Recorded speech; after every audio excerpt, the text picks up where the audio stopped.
All right, and welcome to the stream. Obviously, nobody's still here because I just started. Anyway, I don't know if there's any particular topic which I'm gonna discuss today. Basically, this is something that I promised to do about a month ago when I ran that extra lengthy stream, and yeah, I promised pretty much that I would try to do, kind of once a month, for first Friday or Saturday kind of stream run with you people. Questions would be answered, and yeah, that's pretty much of it. Open discussion, basically. Talking about the latest events, album releases, reviews, and whatever opinion and feedback you might want to have. I think last time it went a little bit overboard with having some 5 hours and so with the stream, but I don't know, man. It was kind of funny to just have a few beers and talk with you people because, after all, what is a channel without its audience? It's much like a band without audience. Nobody gives a damn why do it. I don't know. Anyway, it's time to open the first can of the evening. Let's pop it up and enjoy the sound. So, cheers to you all. Hello, David, and hello. How am I supposed to say that? Tadias. Tadias Valgurski from Norway. Where are you guys from? I mean, you're from Norway, but you else? Let me know. I want to know what kind of audience we have today. Let me just adjust the lights a little bit.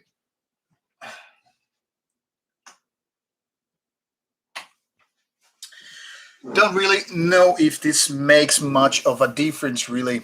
And let me also know if the voice is too loud or if it's too silent. We have someone from Latvia. Hello, Alba Kubright, and happy birthday to you, like 1 month too late. We have someone from Holland, two guys from Norway, all right, Skål, and Slovakia. We have Peru here, awesome. We have the United States. Really cool. We have an international thing going on. All right. Like I said, we don't have any particular topic for today. I'm just merely to entertain myself with your talk and also trying to reply to your questions, should you have any. And morjes vaan Mikkeli. And basically, there's just like no topic whatsoever. I don't know if there should be topic. I mean, I guess pro people, whenever they have a stream, and they probably figure out, okay, this is how it's gonna be. And there's nothing really to unbox. I have unboxed all the review mails. I've pretty much unboxed everything I have here.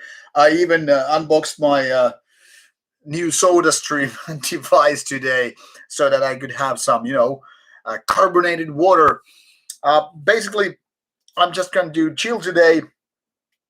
First doing this stream and then going to play a little bit. And obviously, when this stream goes down, you can pretty much, in case you don't have better things to do, join me for the next stream. But I hope that within an hour or so, we can pretty much cover your questions and comments and let me know what's going on, man. We have even Poland going on. And we have Colombia. Awesome. Oh, yeah. Now today we got these even more sad news related to Alexi Laiho. Well, we could pretty much start with that. It seems that his wife or ex-spouse, Kimberly Goss, was revealing the cause of death, reason for Alexi Laiho's death, and it seems like it was exactly what people were guessing. Basically, his body was, malfunctioning due to excessive drinking, probably a lot to do with also drug abuse and all that stuff. So it was pancreas and what the hell it is, liver problem. And I guess basically it's just, unhealthy lifestyle that contributed to that. Obviously, some people just win in the so-called gene lottery. That means that some people are able to smoke all kind of crazy stuff, tobacco, weed, and other substances. They can drink as much as they like, and still they're gonna be alive and kicking in 80 years old. Whereas some people are, then again, like Alex Laiho, he was a couple of years younger than me. I mean, his body couldn't even, hold water and all that stuff proper inside, and that's why he was losing so much weight. And now this is an information which I've gathered from different sources. People who knew him in real life, who knew these reasons to his death before it was even official. So some parts of this information was kind of already out there, spread via gossips and all that stuff. Because some people, I mean, lots of people, obviously in Finland, knew him rather closely. I never met the guy. Sorry for that, even though I wasn't a fan of the music. But what I could learn from the guy, that he was a nice fella and kind of a down to earth and all that stuff. And of course, a great guitar player. But yeah, I mean, he's a one sad example how much touring life can actually be very taxing to your body and your life. And I mean, it's too late to say it now regarding him anyway, that, unless you take good care of your body and you keep drinking and keep using other substances, you keep touring all the time, you don't sleep well enough, you don't eat well enough, you just party on all night, all day, well, life is gonna kick you out. Your body is gonna shut down and then you die. Now, another question is, how much does it matter? I mean, if you live to the full, if you live to the max, and you enjoy your life, most parts. Nobody enjoys every part. That's bullshit. I don't believe that. I am not buying that shit. But I mean, like, for example, I like most of what I do, but obviously I have shittier days and shittier times and all that stuff. But the point here is, in case you just want to live a little bit, longer with your given lifestyle, whatever it might be that you're a plumber, it might be that you're a rock star, it might be you're a porn star, doesn't really matter. But what matters is that whether or not you're going to live your life to the max, you should take care of your body and your mind. They go hand in hand. And if you start screwing with one of these elements, well, you're just going to toss goodbye. Now, I'm not going to say that life is better if you live 80 years or if you live like 25 years. It's up to the individual. There's no perfect life format. There's no way that one format would fit, all. Some people are more like singles. I'm talking about music here. Some people are like singles, some people are EPs, and some people are like double CDs. They live like 120 years, and there's too much of that.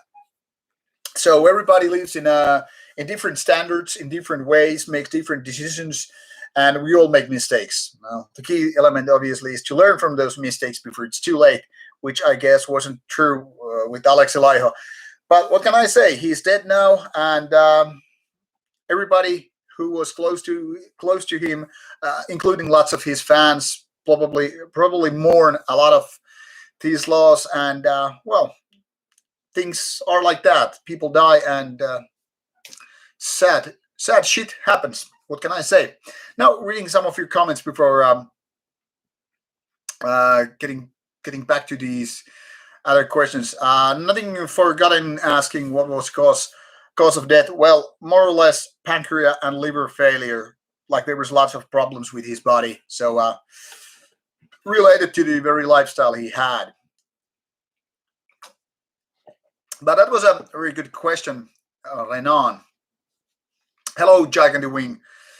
And hello, Olaf. If I'm mistaken in Norway. We have Cologne here in Ecuador. Really, very great stuff. No, it wasn't cirrhosis. You can pretty much Google it. At least Kimberly Goss mentioned it on Facebook. So there's more, I guess, more medical explanation what was going on. Now there's a interesting question. What is my guilty pleasure? I don't know, man, because I don't really have things that make me feel guilty. I'm a free soul in terms of that. Now, obviously, everybody is supposed to have certain kind of guilty pleasure. I just haven't figured out what it is. Maybe I'm jerking off to pornography.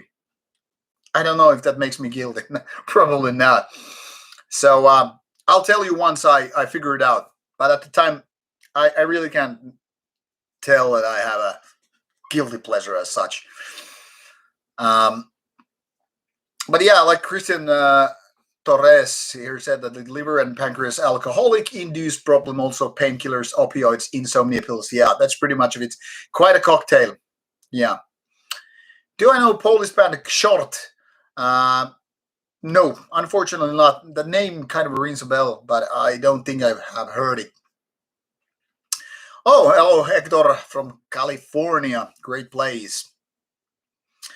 And yeah, like we talked about this when Lemmy was mentioned having whiskey sipping and like milder drugs. Obviously, if you win in a gene lottery, if you're a good body that is able to, work it out, then you can pretty much survive.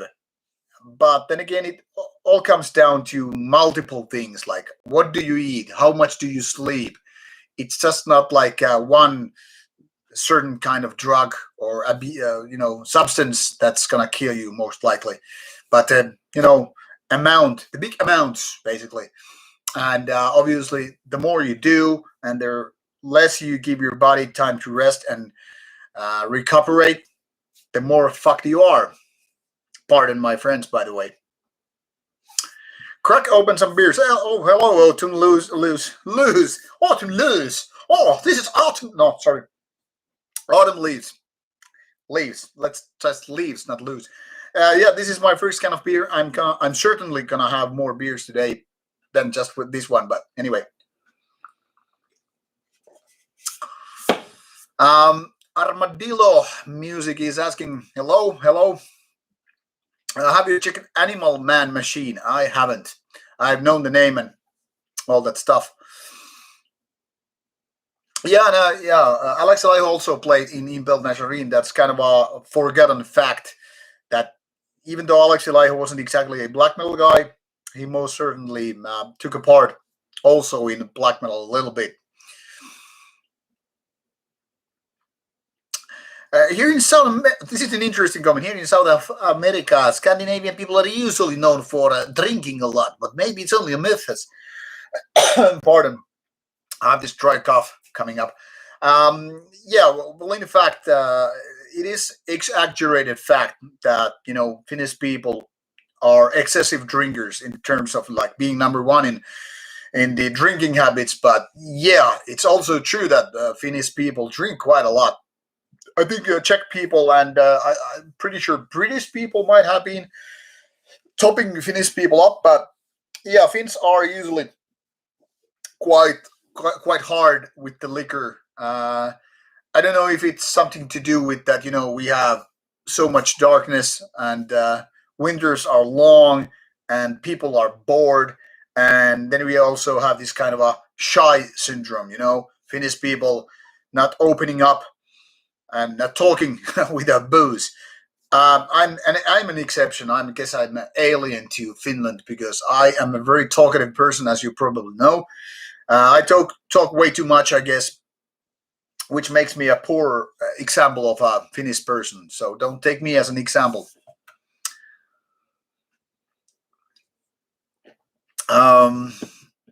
Yeah, Goat Penis main guy, more or less, also died, and there was a heart attack, if I'm not mistaken, which is something that is, kind of a hard to fight. I mean, some people have natural born problem with heart, so cardiac arrest can just kill you even though you're healthy by basis. But obviously, it helps if you do less substances and more sports. And healthy diet also helps. But I'm not here to praise how you should live. I'm just trying to explain why things happen. I'm not saying like you shouldn't do drugs, you shouldn't do beers, you shouldn't do tobacco. Do what the fuck you want, man. I don't give a fuck. Don't touch kids, by the way. But beyond that, like, use a lifestyle. I mean, once again, if you want to enjoy your life and if you need substances to do that, then do it. But I would say rather deadlift than use heroin. But that's a matter of perspective and taste. And then again, I never had heroin. I don't know what I'm missing out. Good evening, or privyat, like I guess the Russian people say. Uh, David is once again asking, "Am I married, man?" Yeah, that's why I have this ring here.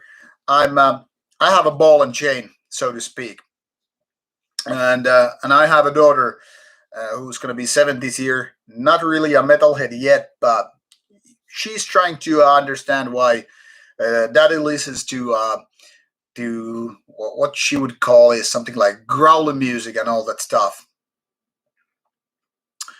And yeah, feel free to ask personal questions. There are basically no boundaries what you can't ask. But obviously, if it's something less related to me, I might not answer. But yeah, feel free to shoot away. Some of these questions are probably being asked in previous AMA videos, Ask Me Anything videos, and questions and answers. So this might be a little bit of repetition, but feel free to ask me just anything. And yeah, people from Balkans drink a lot. That's because they don't have anything else to do. There is no technology whatsoever. I'm kidding. Not so much, actually.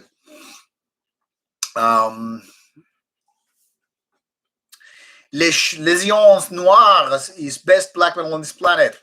That could be argued, but yeah, there's definitely something really good stirring in French black metal scene. Les Légions Noires. And hello, hey Podey, Lord Asharak. I'm doing very well, thank you. How are you doing in Sweden? What else? Vlad Tibes is asking if I have any Estonian black metal bands or general that I like. I'll be honest. There aren't too many Estonian bands which I have heard throughout the years, but I remember a couple of better ones, which I guess includes Mustmissa, Black Mass for non-Estonian people, and Loits, which I guess translates something to like spell, like Loitsu. I'm not sure. They at least are good live and on album, but I don't remember out of my mind if there are any other cool Estonian bands which I have been liking. I can't really think of.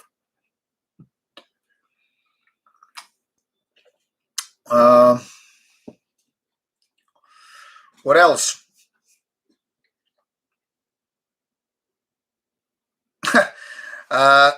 Unofront is making this comment in Finnish, so I'm gonna just translate it.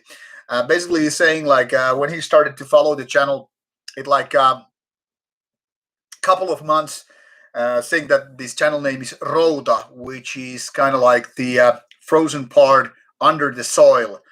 I don't know if there's a proper English word for that, but when the soil, the ground gets frozen, and underneath you have these water that kind of freezes, and on the foreground and on the ground, it might be looking like it's not frozen, but when you hit your shovel in it, you will instantly notice that it's already frozen, and plants die and all that stuff. So mixing rauta with rauta is very understandable. It's almost like the same word. Both could be really the good name for this one, but yeah, this is rauta is more related to the metal content on the channel. But rauta, otherwise, it would be a very fitting name considering Finland. It's lots of frozen months and all that stuff. But yeah, David, no problem. I try to be open and transparent and all that stuff. What else? James Garrett is asking an interesting question. How old were you when you were starting listening to metal? Now, obviously, it would be sexy to say uh, the year when I first heard metal for the first time, and it was 1981. I was 6 years old. It might have been 1982, in fact, because probably I turned seven that year. Anyway, so there was a this cool, badass girl, maybe a couple of years older than me, living in the next row house in the same area. And she was one of my first friends in that area when we moved to that area. And she brought a Iron Maiden tape. And we had back then something which would have been considered a hi-fi setup in our family. Probably not real hi-fi, but it looked majestic. It was like this tall, more than 1 meter, more than like something like 4 or 5 feet tall sound system. And she brought this tape and played some Iron Maiden, and it was really cool because it was so like wow. Obviously, didn't have heard anything like that.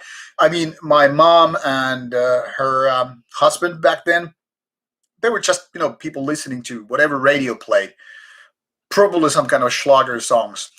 So when I heard Iron Maiden, it was like, wow. Obviously, you don't really have a clue at the 6, 7 years of age, like what that music is. But somehow I remember that it was Iron Maiden. I have no idea what album, what song, obviously, because it was almost like 40 years ago. But anyway, it was great that like that kind of opened my mind. Like there's this kind of music. Now, fast forward a couple of years, then me and some of my good friends, we made some pals, in the area, same people with same age. I don't know if it was via television, but probably it was because even in Finnish television, the kind of a program which played rock and roll music, pop music, basically music videos, but wasn't MTV. But they had some heavy metal specials. By the way, thank you for donation, whoever you are. That was great, Wanderer. Thank you so much. Thank you so much. Much appreciated. But I'll finish the story anyway. So probably there was some metal television show that played songs by bands like Wasp, Kiss, Metal Crew, Twisted Sister. I remember Twisted Sister had so cool videos, and well, Kiss, bands like that, they wear makeup, rough makeup, not corpse paint, obviously, but still, given that you're like, I don't know, 8, 9, 10 years old, whatever, it looked rough. And actually, we were on a memory lane a couple of days ago with one of my couple of my friends, from Finnish black metal scene on Facebook. We were discussing Wasp and Chris Holmes and his tattoos and all that stuff. And there was this memory lane talk about like, how Chris Holmes of Wasp was, he was so brutal and heavy guy. And I remember this one part. Bear with me, the kind of air guitar thing I'm doing here. He was playing guitar on this, on TV, some music video, probably from the debut album, and then he does this. Now rewind. Boom. And as a kid, we were like, "What the fuck? How can this guitar player actually show the middle finger?" Then again, all again, rewind. Boom. And we were like, with our kids, that was the heaviest shit you'd ever seen. It was somehow even heavier to see that middle finger played on the front of the camera than, having those saw blades, what Blackie Lawless had, these big ass saw blades. And, all that stuff. It was crazy clothing and all that stuff. So I don't remember my exact age when I really got into metal, but I would say it was something between the age of 7 and 9, most likely, because then I started to get these, tapes, copied ones, but also, original ones from bands such as, Mötley Crüe, Twisted Sister, Europe. I think I had Bon Jovi at some point. So it was a kind of a blending between rock and metal. So you can't really put your finger on an instant or an exact date. Like it was that year, that month, that week when I figured out metal would be my thing. But it was quite early on. So we had these cardboard guitars. So basically, we went to, I guess, grocery store, and they would just give away those big cardboard boxes because obviously they had plenty of them, be it for fruits or whatever. And we would just draw on the cardboard with magic markers or whatever permanent markers, how the guitar would look like. And we would watch these music videos like, okay, this Randy from Wasp, he has this kind of a skull and bones kind of a base or whatever. And we would just draw as we could as little kids, and then cut it with scissors, and make these cardboard instruments. And at that some what do you have it, something that you could just put it around your neck. We would have cardboard boxes as drums.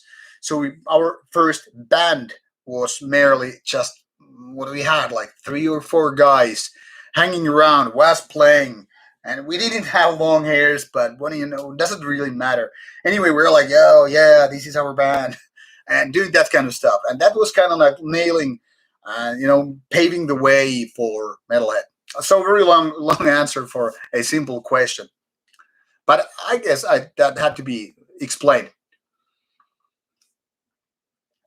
There is El Cuckoo asking me, what is my all-time personal pull-up record? 1 set max. I haven't really done pull-ups with maximum amount of weight. I think I have done few reps with 30 kilos. And then my maximum amount of reps has been something like 16, 2-3 years ago when I was around 95 kilos. I hope it makes sense.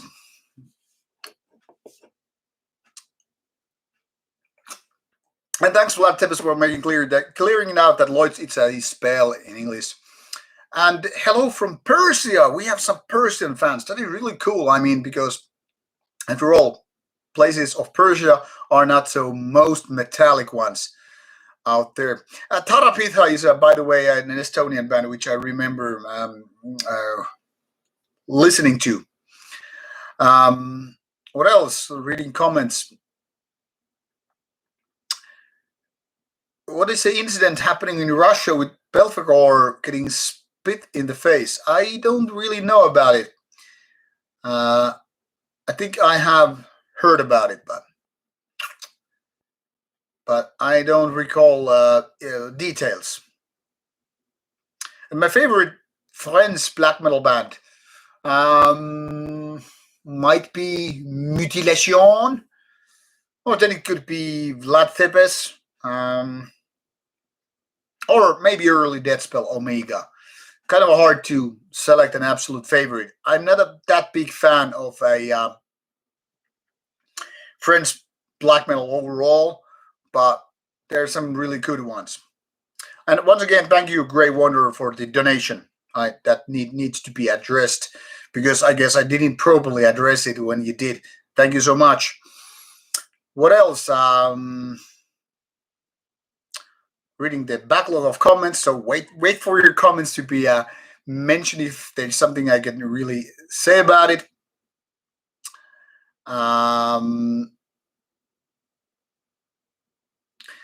Lord Asharak, flawless Swedish. Oh, nice to hear it. Tack på dig. You're pouring whiskey. What kind of whiskey you're pouring yourself for? What is the most rare CD or vinyl in my collection? I have absolutely no clue. I'm not one of those guys. I guess I could be, but I never started to do it. But so I don't have any Discogs value at all. It's probably some CD or vinyl which I don't have any idea how much worth money it would be, because I really haven't been checking up any of those values. So no idea, unfortunately. I really can't say what it would be, but probably some limited edition item which I acquired when it came out. What else? Oh, this was interesting. What was the first black metal band that you listened and got you into black metal? By Hector Garcia. Now, I must say, before I was listening to black metal, like consciously, I didn't even know what even black metal totally meant. So it was kind of a blurry line, death metal, black metal, thrash metal. So um, I'm guessing it could be Rotting Christ, but probably could have been Bathory. But really hard to say for sure, because I remember I had a little bit of hard time getting adjusted to the black metal vocals coming from a thrash metal, death metal background, and even liking bands like Pantera. So I had these background with growly vocals and trashier vocals and kind of a clean vocals. Even grunge was a kind of a somewhat big thing in the early '90s. So when I got to hear black metal for the first time, I remember I had hard time enjoying the vocals because they were so different. But Bathory was definitely one of the first ones, and also Rotting Christ. Rotting Christ could be, in fact, the first black metal band that I bought on CD. Could have been, and probably was, around 1994. Can't say was it springtime or autumn time, but anyway. Then there were bands like Dissection and Dark Throne, bands like that, but can't really say in which order they came. Marduk was among the first. Isengard, curiously, was among the first ones, and Immortal. Uh, but there were so many bands that you suddenly started to find around 1994, 1995 when I met people who actually listened to black metal. But I'm pretty sure Bathory was the first one because that I heard on a compilation from a friend of mine. So guessing it was Bathory, which is still to this day my favorite one. Favorite comic books and writers and artists. Now, I'm not a big reader of books, especially on older age, so I don't really have a favorite writer.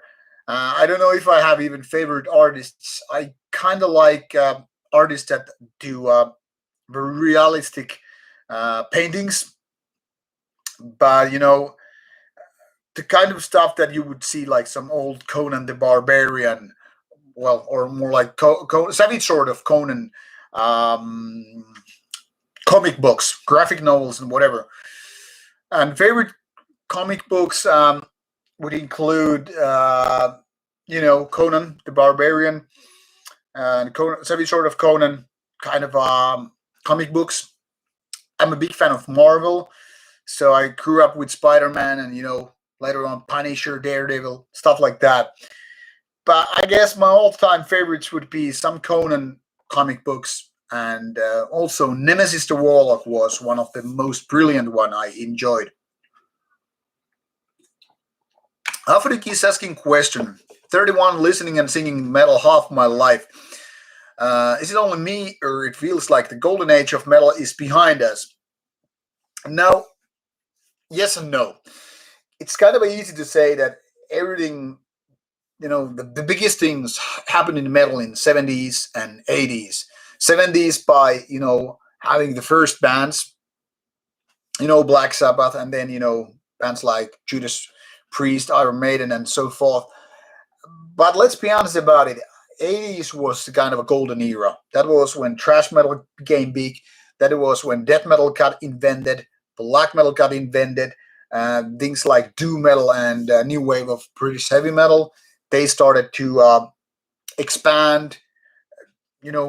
So many different styles got born on that age. So it's kind of easy to say, yeah, we are past the golden era right now, because back then, labels would have more money and they would invest more in money. So there are lots of 1980s releases which have way better sound than many bands currently of current day has. But then again, I think thinking like that is very nostalgic. It's easier to say that everything was better when you were younger. Everything was better in the history. That's the kind of a human way to say I stopped evolving. I stopped progressing.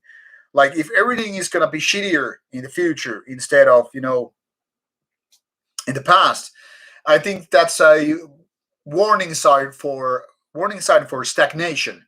That's like your biological pointer is telling you that fuck you, dude. You need to change. You need to adapt because if you're too slow, if you are too much a dinosaur, everybody else is going to be pushing forward. Now, I think so in so many ways we live the golden era. For example, when it comes to black metal, there's so many good black metal bands out there. Even though people used to say, yeah, 1990s was different, and that's when the best bands came out and all that stuff. But let's be honest about it. It was only a handful of people who making those albums, and also during that time it was new. The second wave was a very new thing, and then when church arson started to happen, that's what brought the extra danger element to the whole scene. So it's not like objectively, that was the golden era for some people, certainly.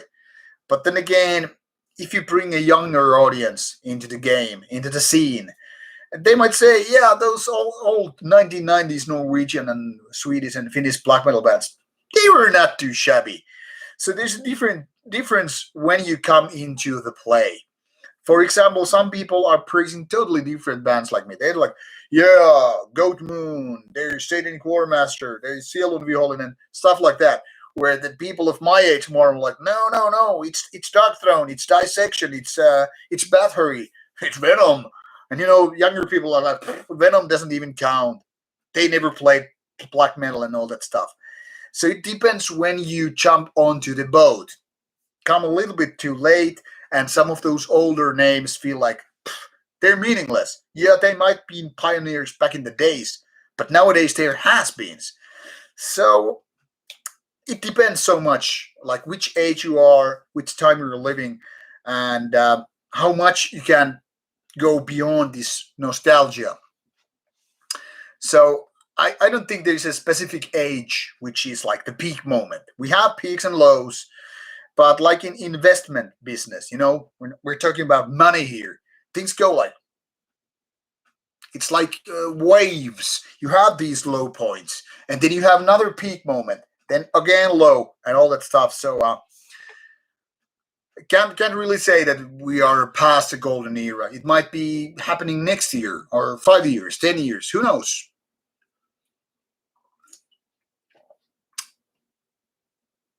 Orjo saying that I'm the same age as you. I don't know if it's cool. I'm sorry for your old age. All right, trying to browse a little bit more comments.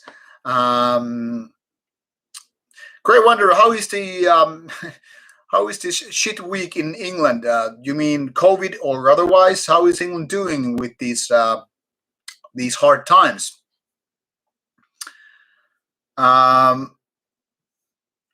And Shavery is asking an interesting question also, that he saw me in the Finnish black metal documentary, The Eternal Flames of Gehenna, a couple of minutes ago. I was reading a couple of years ago.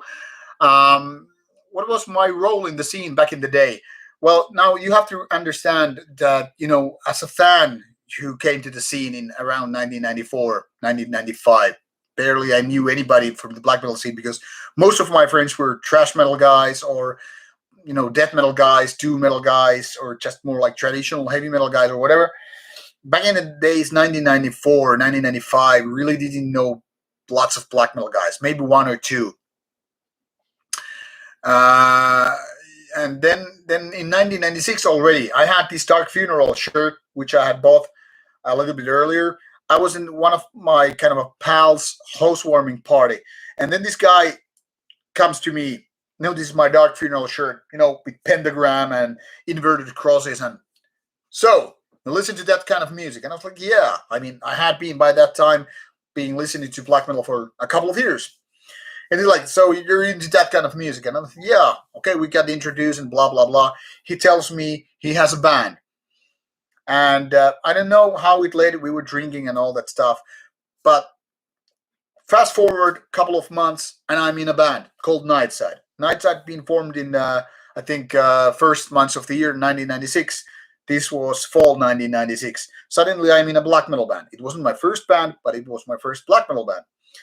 And, things start progressing from there. Since I'm kind of a tech oriented dude, geek, if you will, I've been using, IRC and stuff like that.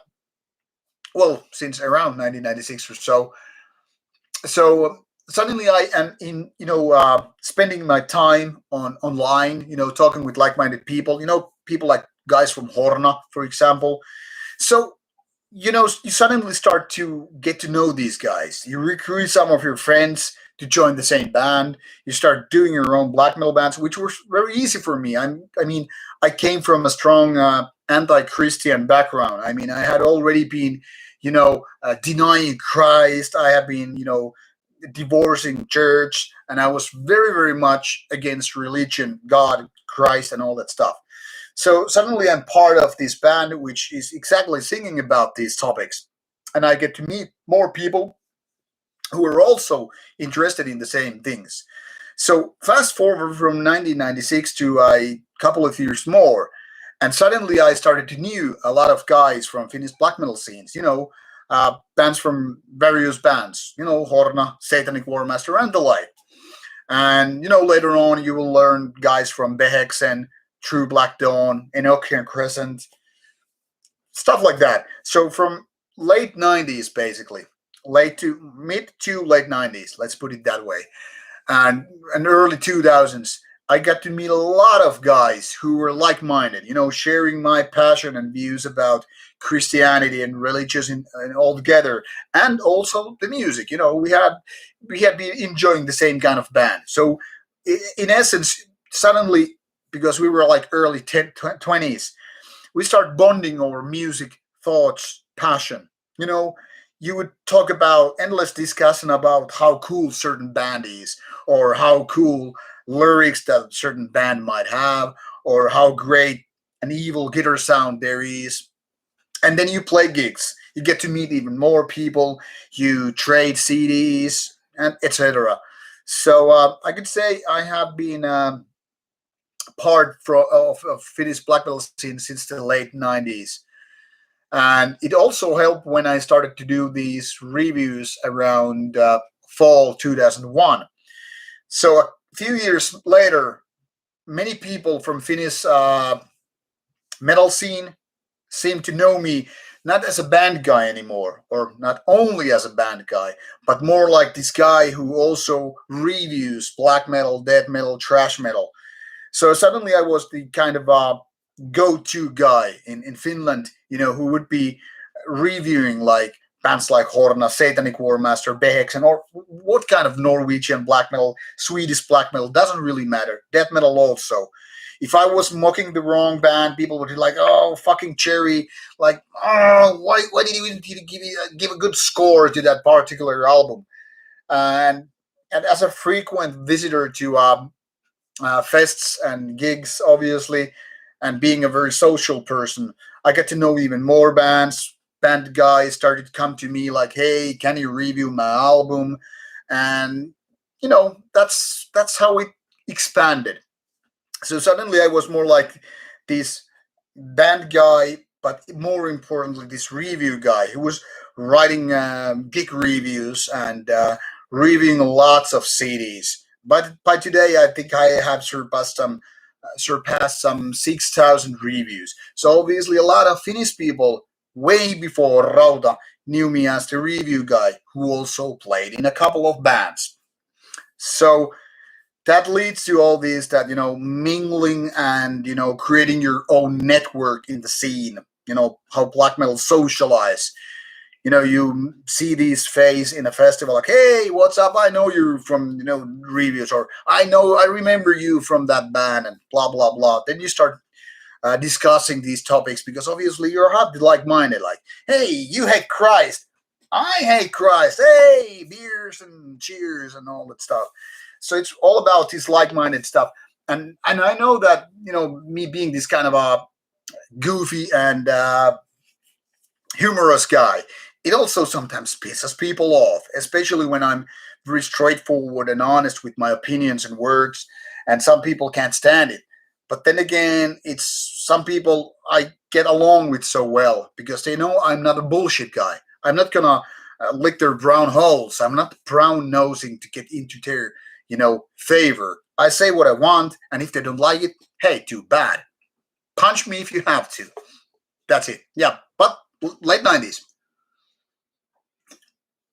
Tero Kosonen, yeah, Hittimittari was one of those shows that played music videos back in the 1980s. Octe Mun Helvete is asking, do I like any bands from South America, and what perspective does it have in Latin American black metal? Well, there are lots of bands from South America. Too many to list them all here. But yeah, especially bands like Sarcophago and the like. I really have to say that they had a huge impact on creating this non-European extreme metal sense. How do come from strong Christian countries and still play this very dangerous and aggressive metal. Now, I know that personally I don't have many favorites from South American. It's not so much like there's problem with that kind of music for me, but it's just like most bands that don't just resonate that well.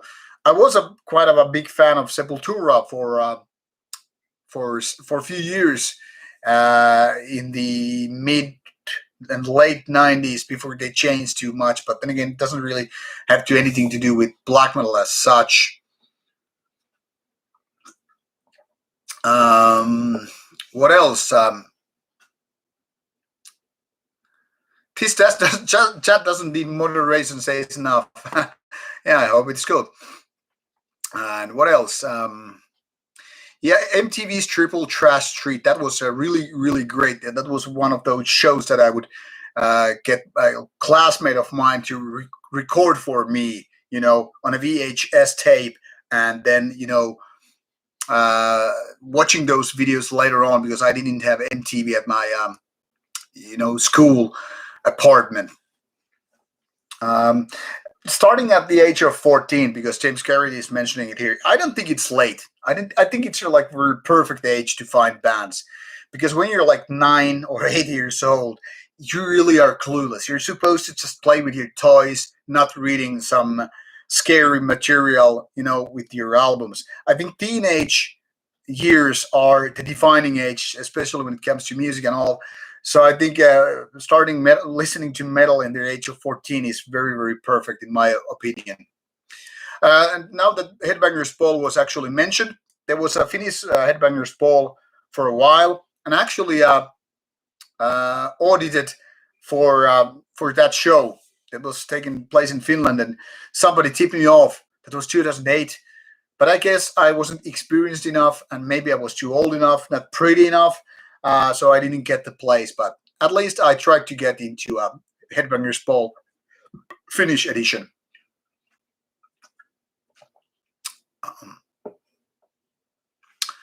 What else?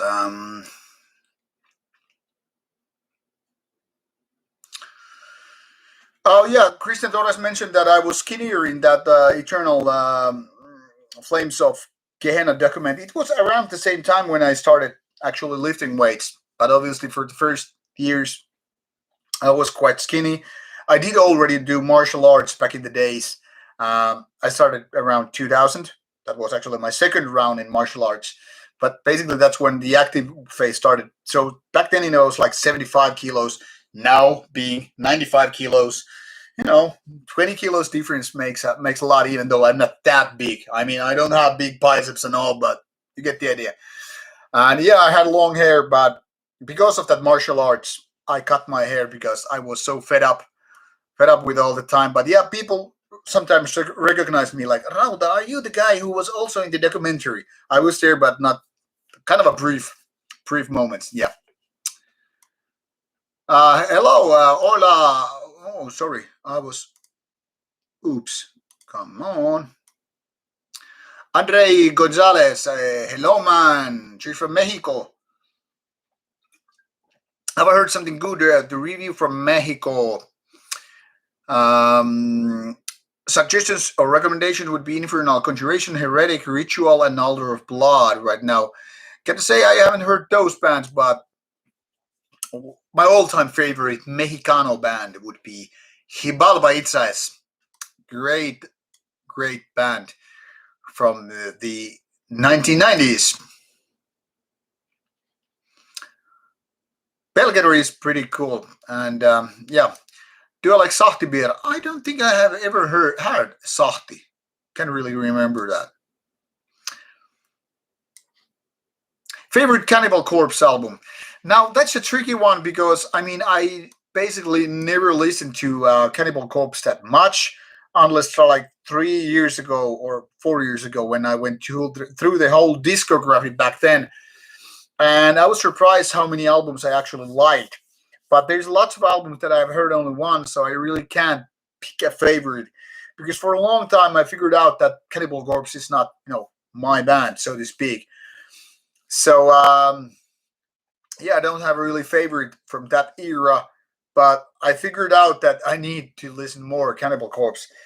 But that's kind of a hard that's why I have no favorite ones. But it would be too easy to say for me, like it's Red Before Black because I've been listening to that more than many of the old ones. What's my opinion about the Ukrainian black metal stuff like Trud, Nocturnal Mortem, etc.? Some of the Ukrainian bands are pretty good, but never been a fan really of Nocturnal Mortem. I think they were kind of too cheesy and too kind of a goofy back in the days. Like too crappy symphonic black metal. Drudk was doing something better, and Hate Forest was decent, and also this Precambrian, which is basically like a Drudk or Hate Forest side project. But there are no absolute favorites coming from Ukraine for me. Crota is pretty cool as well. Yeah, and yes, Portal is way too weird for me to enjoy. I can listen to it, but I'm not enjoying Portal. Have I read books written by musicians, and if so, anything I can recommend? Well, I like biographies. So I would say if you want to read interesting books written by musicians, I would say go for books like Dirt, Mötley Crüe biography, or Marilyn Manson biography, stuff like that. They're interesting. Ozzy Osbourne biography was very, very hilarious. Also tragic, but nevertheless. But I haven't read any other kind of musician-written books than biographies. Like James Garrett here mentions, black metal seemed to be an acquired taste for him, and yeah, I think it was for all of us. Nobody starts with black metal like, yeah, hey, I'm 40 years old. I enjoy black metal for great philosophical lyrics and great evil tremolo riffings. So it's like that. You have to kind of get used to black metal riffs and all that stuff. And Lord Azarek is having Motorhead whiskey, Swedish whiskey. They made to celebrate the 40 years of Motorhead. I'm talking like this is because that's how we feel like Swedish people are talking, English. Sounds like a good thing. I would like to have a sip of that, please. Please teleport some of that Motorhead whiskey here, please. Good evening, black metal dark ambient tapes. What else? Am I into H.P. Lovecraft books? Not really. I've read some of those when I was younger. Definitely, there's something cool with the cosmic horror thing. But I have been always way too restless, the kind of hyperactive guy to read a lot of books. I really can't concentrate on that. That's why I also prefer gaming into movies. With gaming, I'm always doing something with my hands and brains, whereas with movies, I'm more like,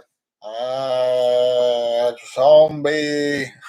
And sometimes if I read, I can focus on a book for a while, and then my mind starts to wander. And then I just notice I have had the same page open for 10 minutes, but I've been thinking totally different. I might get a riff idea when I'm staring at a book, or I might get a lyrical ideas and something else. It's really hard for me sometimes to focus on reading. What else? And Vlad Tepes is asking me my opinion about the Nsbn festival in Ukraine. probably Oscars right. Well, never been there, so can't really comment that. I'm not a fan of Nsbn as a concept or music, and I think it's kind of a shittier side of black metal because I don't think politics belong to black metal. I know it's gonna piss some people off, but that's how I think about it. Um, Albert Valdez is asking me, am I a fan of combat sports like Thai boxing, boxing, MMA, and so forth? Well, considering that I've been in martial arts for more than 20 years, yes, I am kind of a fan.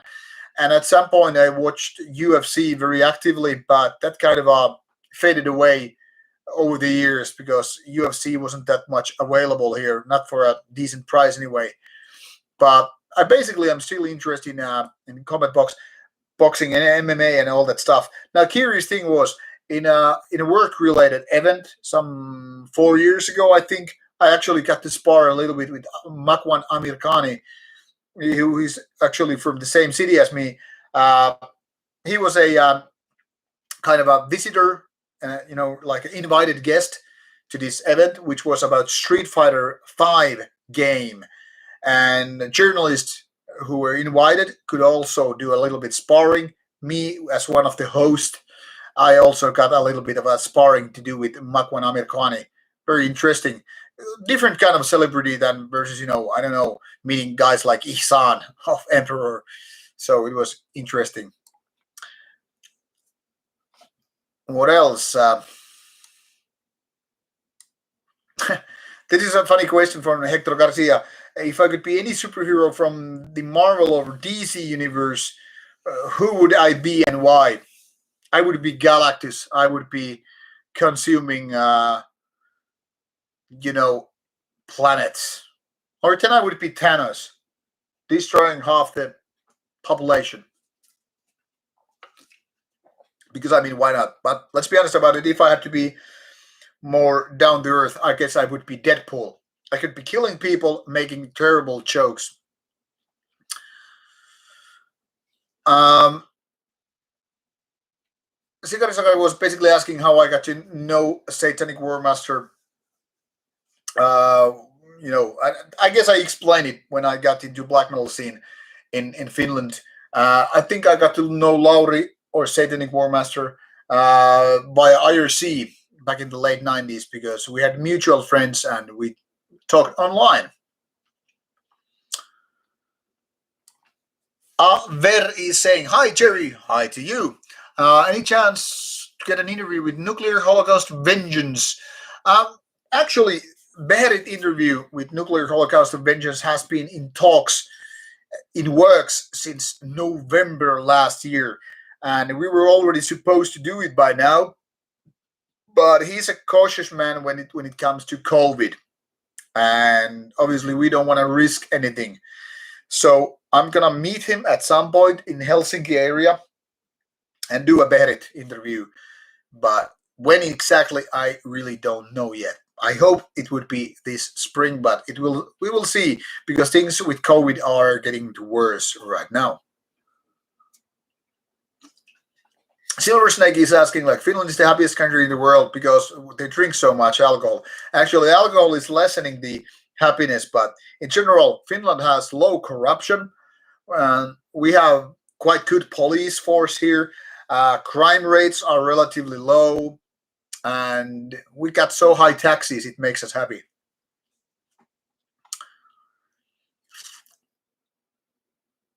What else?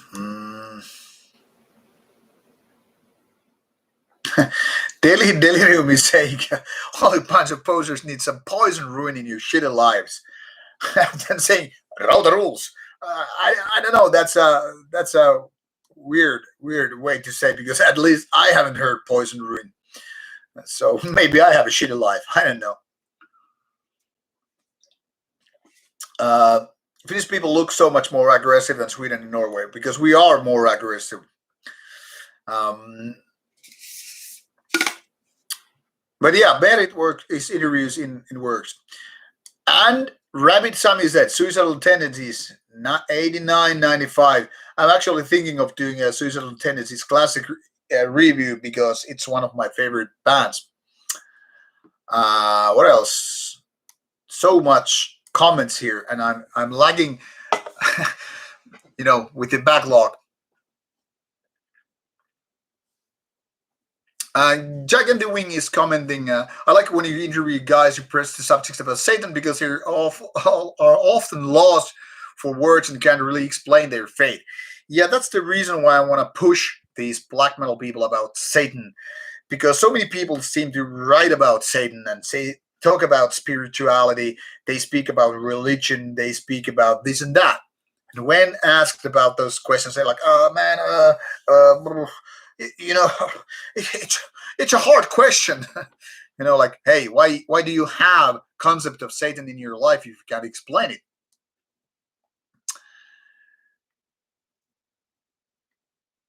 Did I cut my hair because of booze? I didn't. It was martial arts. Terve vaan Sarastuksen mies. Hello, guy from Sarastus. I'm doing fine, thanks. Though I need a little bit more beer. I'm just kind of trying to get to the backlog so I can sneak and get a new beer. Do I listen to any Mozart classical music? Not really, but I listen to soundtrack music, so it's kind of neoclassical, if you will.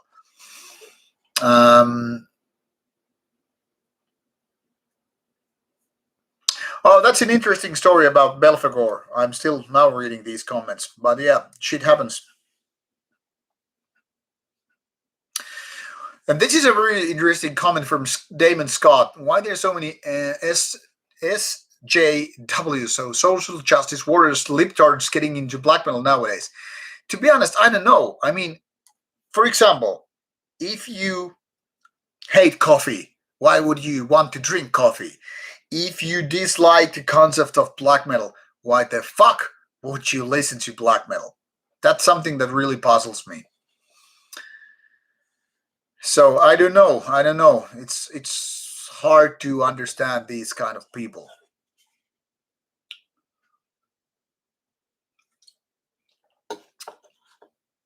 Red Horn is asking interesting question. What's my favorite band from my own home country? With black metal, I guess it would be Satanic Warmaster. With death metal, I would say it's Torture Killer. An interview with Devilry, I kind of doubt it would be possible. What are you talking about, Sepultura, about March 2020? And hello, Onion. Glad that you are here on this stream.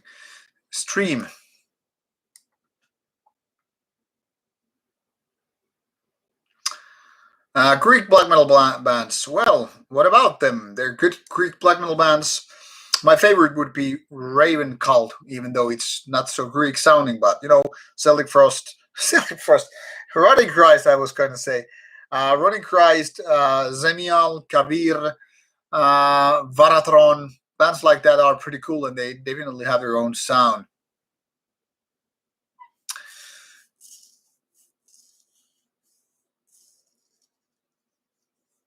Yeah, martial arts and long hair is kind of a bad combination indeed. And hello, Halbeard. Nice to have you here as well. Oh, the title says 2020. Wow, I was supposed to write 2021, but hey, it's here to confuse you. I'm Alex Kalifakis is asking, you're that much into brutal death metal? Yeah, I fucking love brutal death metal. Death metal is, after all, one of my big loves in life, and I gotta fix this live stream year because people are bitching. Now it should be right 2021. So take that. Soon I'm gonna take it to 2020. And England is doing all right. Vaccines are coming. Well, I hope that you will also, Great Wanderer, get your vaccine sooner than later. And I hope you also got a new job too. Why are Unholy and Dolori the greatest doom bands in the planet? First of all, I never was into Unholy. When I heard Unholy in 1996, I couldn't stand it. Second Ring of Power. I thought it was horrible band back in the days. I remember the DeLorean was quite good, and maybe nowadays I could enjoy Unholy, but 1996 I couldn't, and I never touched it after that. Best death metal band in the Morbid Angel or Death? Can't decide. I can't. It's Death, followed by Bolt Thrower, followed by Morbid Angel. Top three death metal bands for me. What's my favorite Nsbn band? I don't have a favorite Nsbn band because I don't really like Nsbn. Usually they sound musically, sound crap musically, and I really can't stand political lyrics in black metal. Hello, Voltman Jose. Bonjour. What else?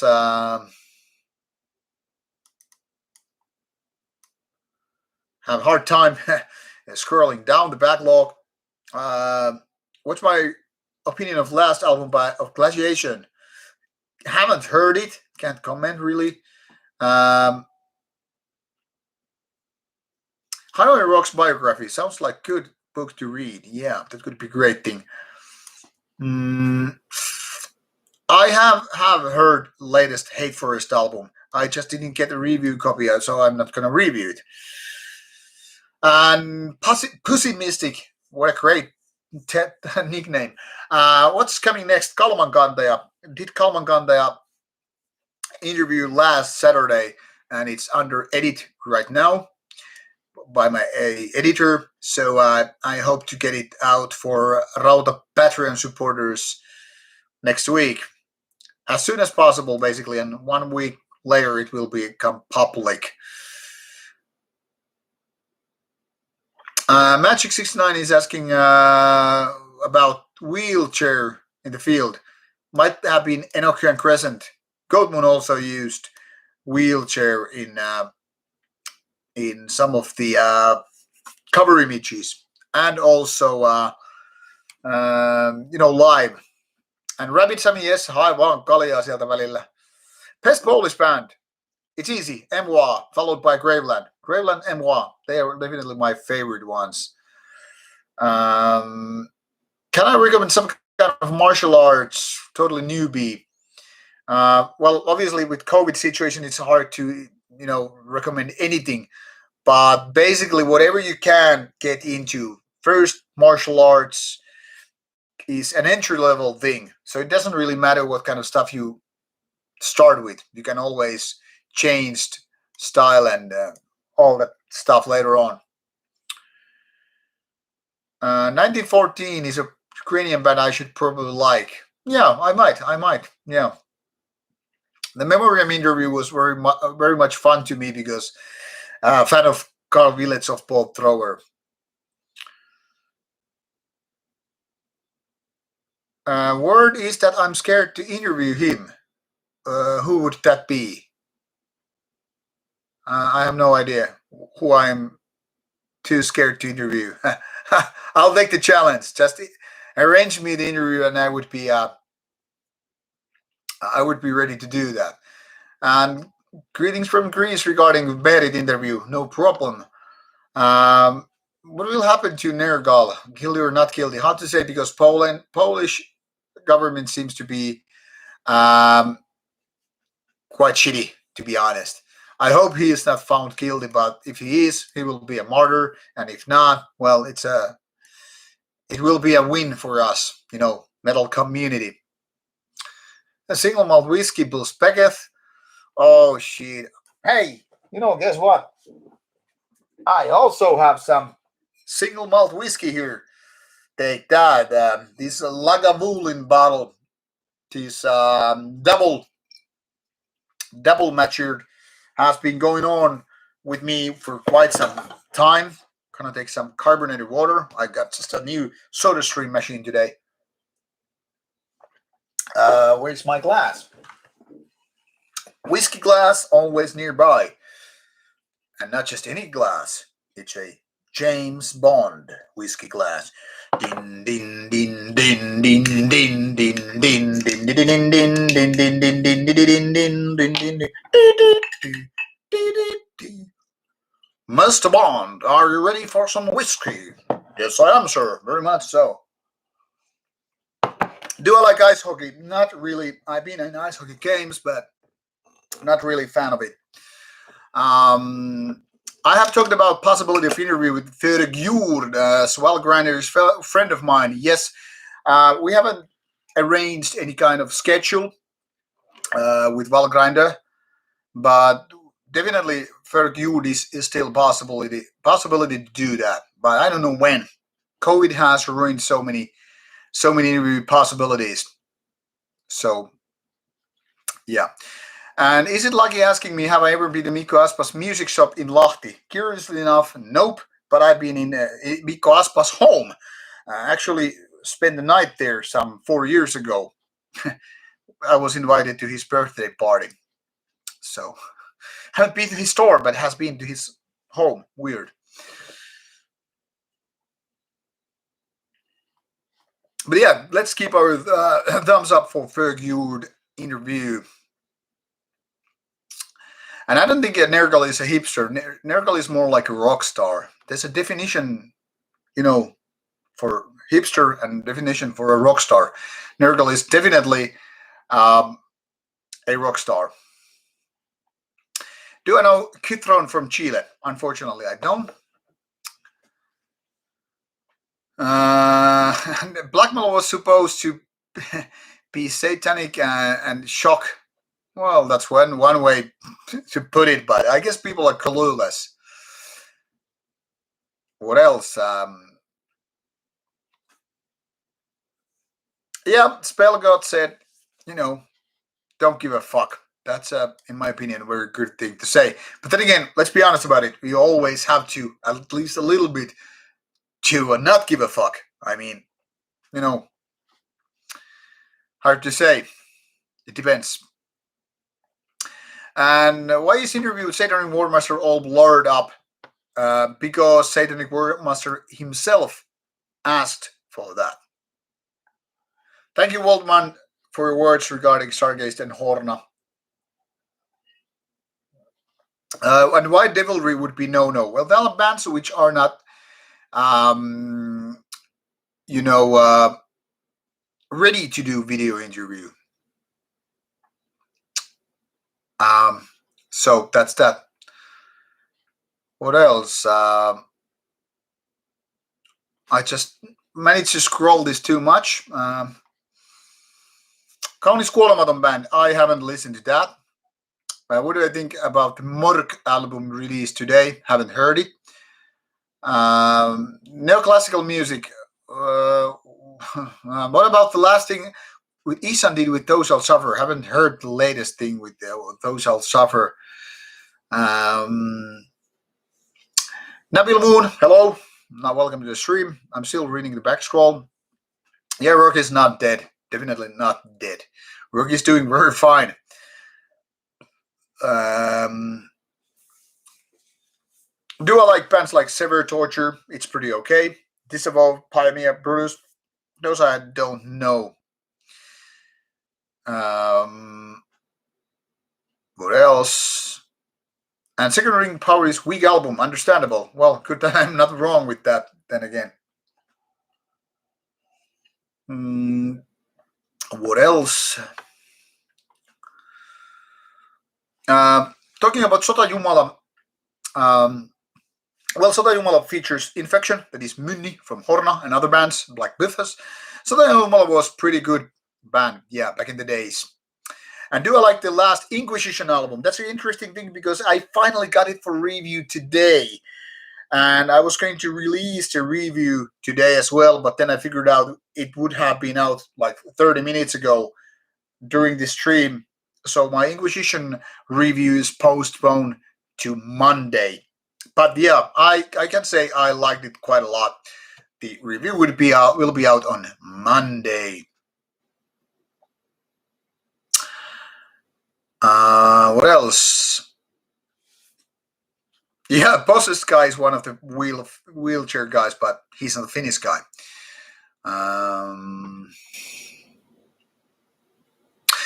Headphones or stereo system? Well, I don't know if you can take a look right there, but there's my amplifier and there is my speaker setting. If you take a little bit further this camera, I'll try to move it so you can see. There is also the other speaker right, there. Hard to point the way because I'm actually not pointing it towards that. But there is the second speaker, and on this side you will find more speakers. So I have this five. Oh no, the camera went off. That's what happens when you just mess around. Kind of a stupid thing to do, but yeah, shit like this happens every now and then. When you fool around, when you try to show people what's going on. But yeah, I'm definitely a speaker guy. But sometimes I use headphones, not too much really, because it's not my preferred method of using. Am I into noise black metal? Can't say what counts as noise black metal. And hell from Greece. Hello, Hell's Creatures. We were just talking about Greek scene earlier today. And Pessimistic. Yes, do check out Lagavulin. It's one of my favorite Scotch whiskies. Am I into Stone? Never was into Stone, really. What my favorite US black metal band? Abzu and Judas Iscariot. Am I familiar with the Finnish death metal band Rauta? I actually got it recently for review. It's in my review pile. I have read one interview, but I haven't listened to Rauta. But there will be a review out later this spring of Rauta.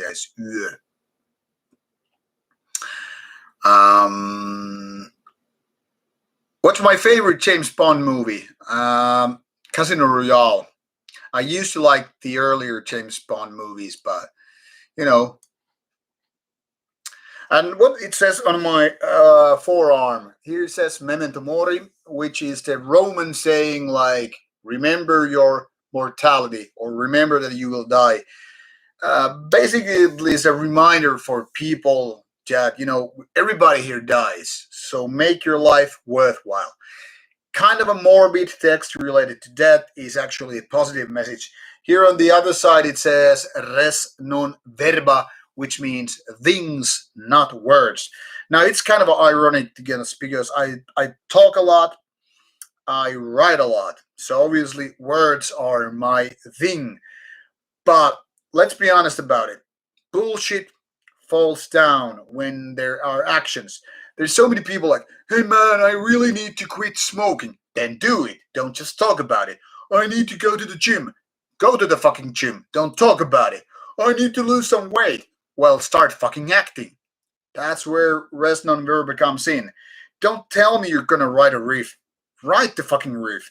Don't tell me you're gonna divorce your moronic wife or boyfriend. Just fucking divorce it. Then tell me afterwards, like, hey, I left that asshole because, I'm too cool to handle that shit.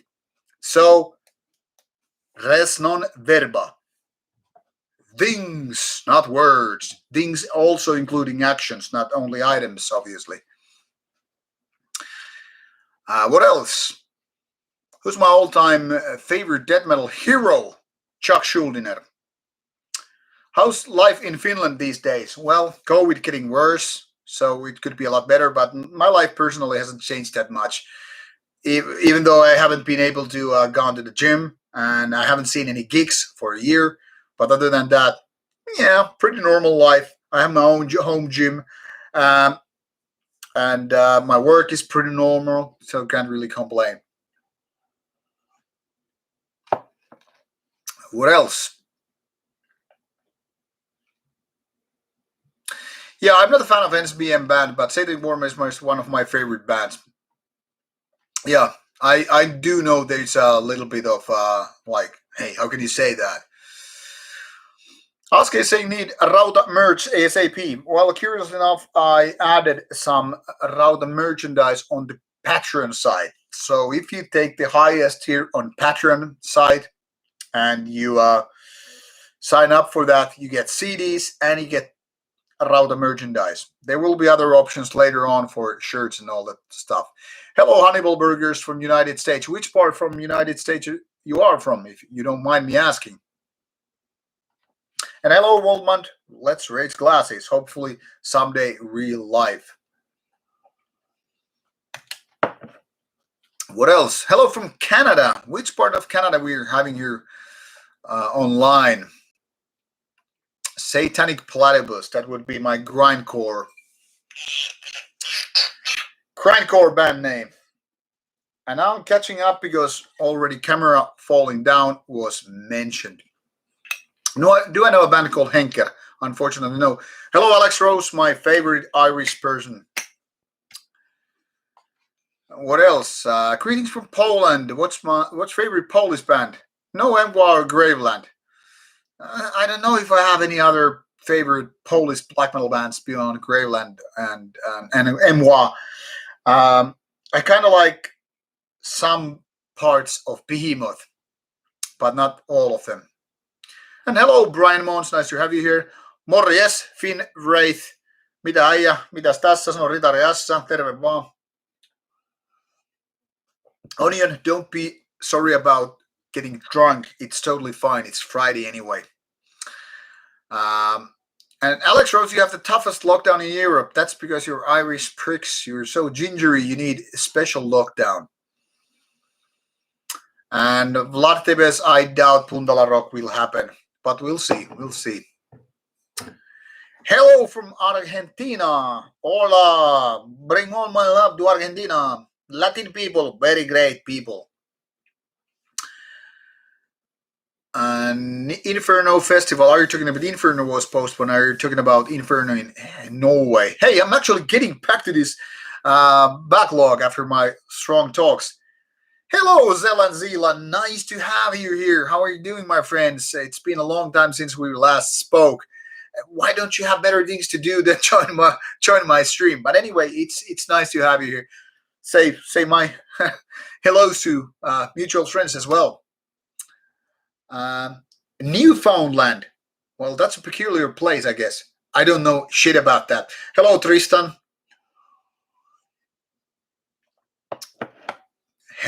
Texas hellhole. No, that's interesting. How is Texas doing? I heard you had quite a frozen time, not too long time ago.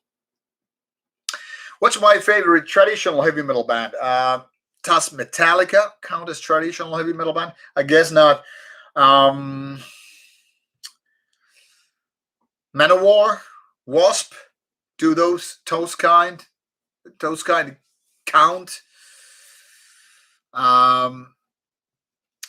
What do I think about Coolest the Ghouls from Poland? Unfortunately, I haven't really heard that much about the band. I mean, I know it by name, but I have heard very, very little of it. Evil Fest, that's something I have actually reviewed over the years. Do I like cocaine or speed? Never had any cocaine, so can't really comment. Speed, I've tried once. It was fun, but I don't know if it's, my kind of stuff, really. I don't know. What else? Hello, Steven. Where are you from? Yeah, Newfoundland, Winland. Now it makes sense. Yes, the American Vikings found. What else? What is Ode to the Goat podcast? All about goats. Piotr from Water. Well, he's also a great guy. Water is a long-time band from Poland. I think a little bit of an underrated band, to be honest. A band that never got the kind of a recognition. I mean, it's solid, consistent in style and all, but I don't know. They somehow never got mentioned so much, even though they made one of the better albums in 2020. And yeah, maybe some days we will raise glasses in real life. And what else? Yeah, Manowar, great band.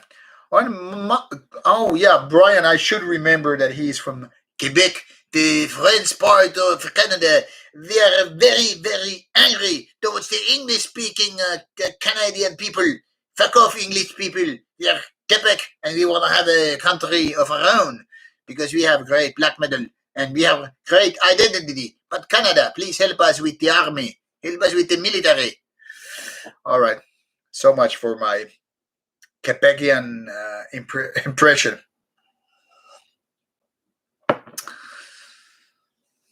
What else? U.S. metalheads hate Manowar. How come? Are they like without balls? Is that the kind of a dick envy? I don't know. What is my favorite band that sings in Finnish? That's a tricky question because none of my favorite Finnish bands really sing in Finnish. Sielun Vihollinen, I guess. That's the best guess I can make out of my mind. Because Sielun Vihollinen is really great melodic black metal. And, well, they sing in Finnish. And Ode to the Goat podcast is underground music from underground labels and bands. Well, people should definitely be checking out. People, even though I'm not familiar with Ode of the Goat podcast, go check it out and tell me if it's any good. Do I have a Discord channel? Onion is asking. Well, yeah, because we have had Discord channel for Rauta for like 3-4 years now. It's always mentioned in the my videos, so feel free to join Rauta's Discord. For everyday talk. I'm there like 1/3 of my daytime. Usually, you can reach me very easily on Discord for just some random chatting and all that stuff. Salut aux Québécois depuis la France. That was very, very genuine French, trust me.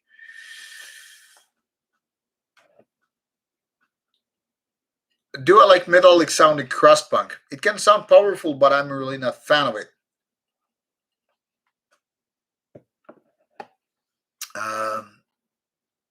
Waldman, thank you for liking my French accent. I know it's very, very beautiful. Yes, because I'm almost like French in my heart. They're very deep. What band that have not seen yet should you like to see, only if it's still possible? That's a really great question because I would say, yeah, I want to see a Death live. I want to see, Pink Floyd live. I want to see Burson live. But obviously those are not possible. So bands that I would like to see live, but I haven't seen. Origin, the American tech death band, comes to my mind because I'm a fan. I actually traded a couple of Origin CDs from my friend, which I was lacking in CD format. Never seen them live, and I like it. So that's actually one band. Manowar, I would also like to see live. Never seen it. There are probably plenty of bands which I haven't seen live. I would like to see. Like today, I was talking about ex-Gehenna drummer from Norway that I would like to see Gehenna play live as well.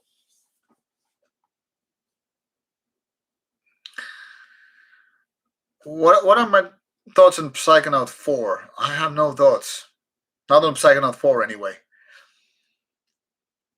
Havukruunus sings in Finnish too, but I haven't actually heard Havukruunu on CD, on album.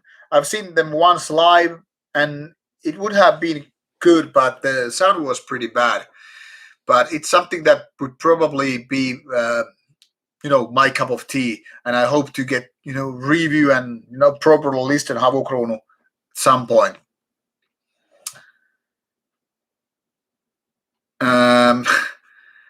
Am I really, really Finnish? Yes, I am very much Finnish.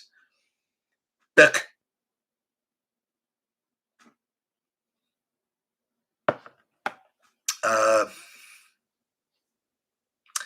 Am I worried the Pope in Iraq?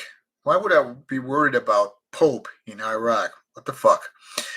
Args is asking that am I considering Vargrave or VK's interview? Actually, this week I asked Mr. VK's that is he interested in doing an interview with Rauta, and he said basically no. So I don't think he is going to do an interview. And Dole Archon 1999 is asking what I'm drinking. This is Lagavulin Scotch whiskey, double matured.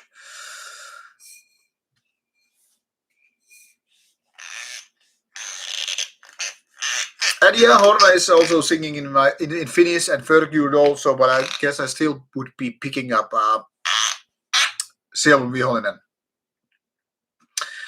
I heard one album by Musmahu, but I'm not sure if it was that one you mentioned there.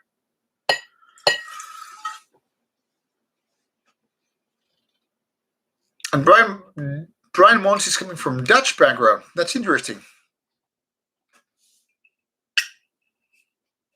And yeah, all the best to the Ode to the Goat podcast. I hope you all the best. Let's hope it's worth your time. Origin in Mexico. Well, that's something that I would have liked to do because Mexico is such a great place.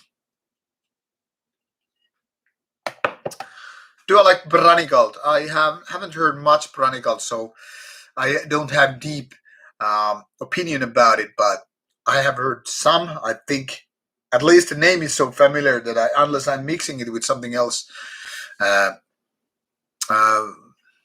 think I liked it, but I might be mixing it with something else. I'm not sure. And Finwright is asking if I speak Swedish. Nej, jag inte talar svenska. Jag kan inte tala svenska because, I kind of skipped Swedish classes when it was at school. I sucked with Swedish at school.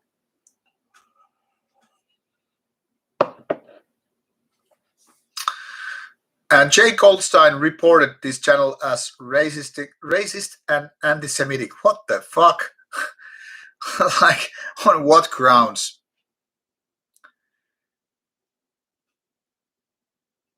I would report Jay Goldstein for being racist.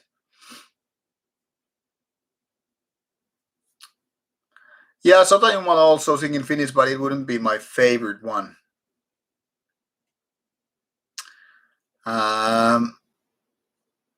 Pim Video Clips is asking why it's so much easier for Nsbn to play in Finland because in other countries. I think it's because Finland is quite liberal and we don't have that kind of a censorship, if you will. So that's why we have had bands like Absurd or the Sturmer play along with bands like Goat Moon. That's the explanation I got, that some countries are not allowing bands to play. And Ayatra also sings in Finnish, yeah, but I really don't, like the band too much.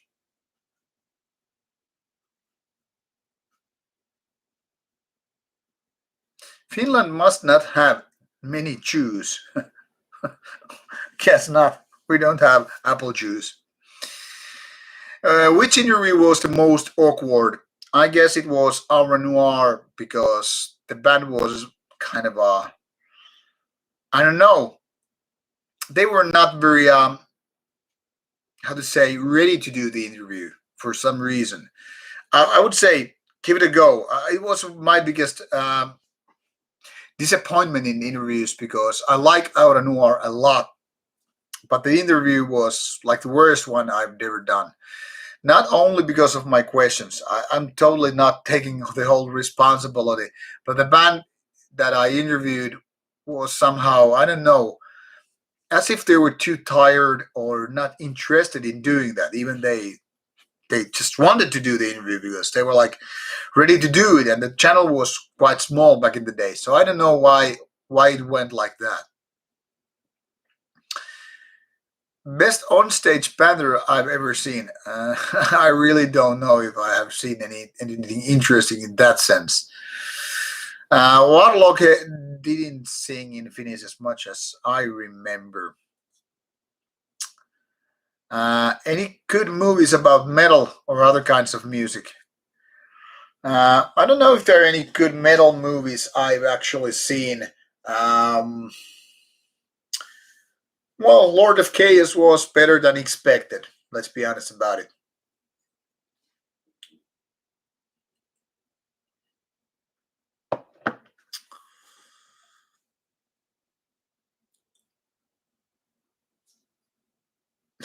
I got a feeling some questions are coming from Fishing SW. Uh, WWEs. Well, it might be possible. I don't know if some people want to, burn the channel for and report it. Well, feel free to do just because I mean, I know I'm not saying anything dangerous here. What do I think about Antifa?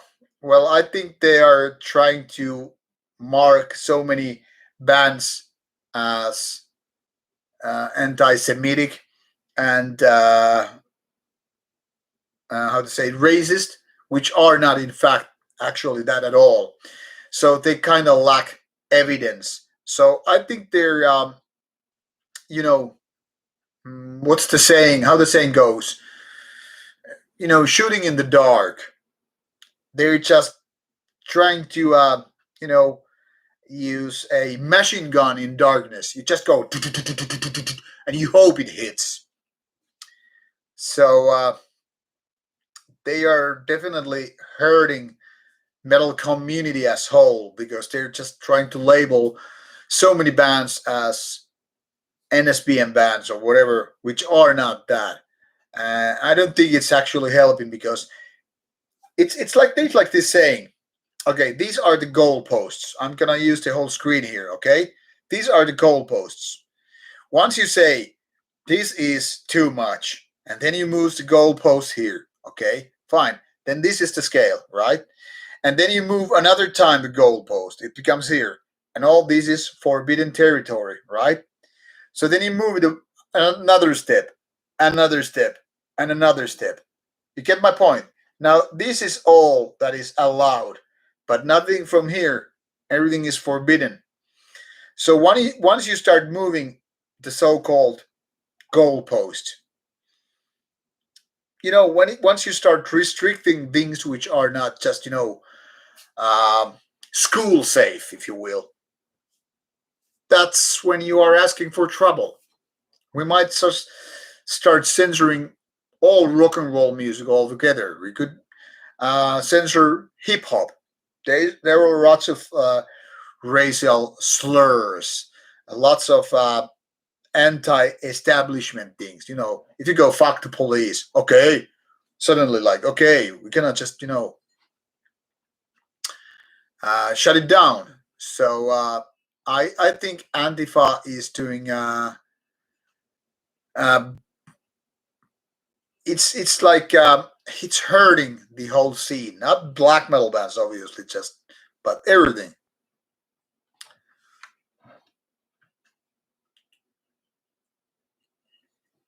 I haven't seen Heavy Rain movie, and yeah, Lord of Chaos movie was entertaining, not though not accurate. That's exactly what it is. I have seen Dirt movie, and it was likable. It's not just as good as the book.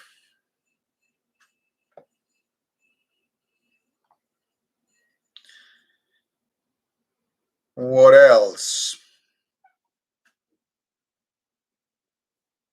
Thank you, Alex. Regarding the comment about primordial interview, that's actually one of my favorite ones. So yeah, that is definitely something that I'm really happy about. Finn Wright, I am anti-religious. Religious people sicken me, like Dimmu Borgir would put it.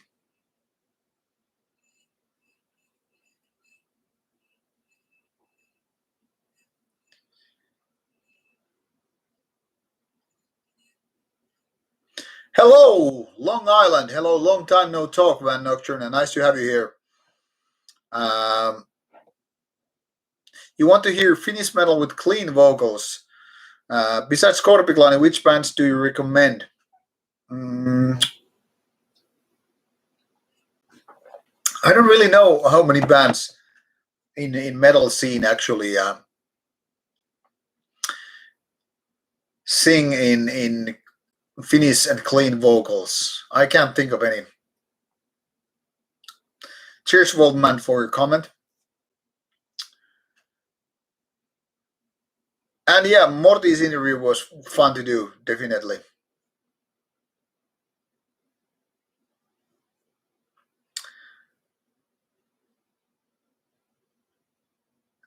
One Nocturne, no problem. I always try to answer people whenever I can.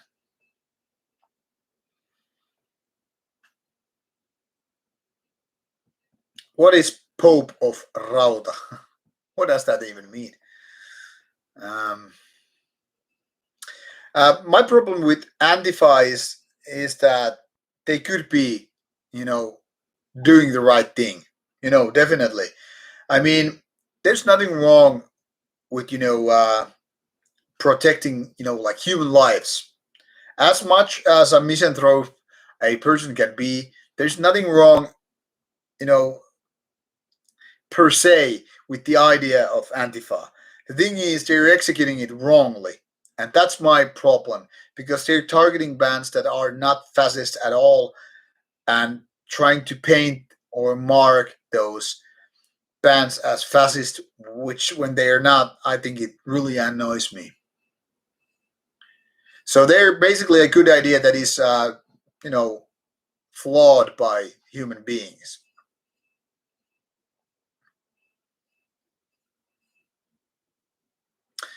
What do I think about paganism? Well, obviously, it depends what kind of paganism we're talking about. If we're talking about traditional ideas, you have a certain kind of cultural heritage, and you try to keep these things alive in the terms of heritage because of ancestry. It's all good, but when it turns religious, I think it's bullshit.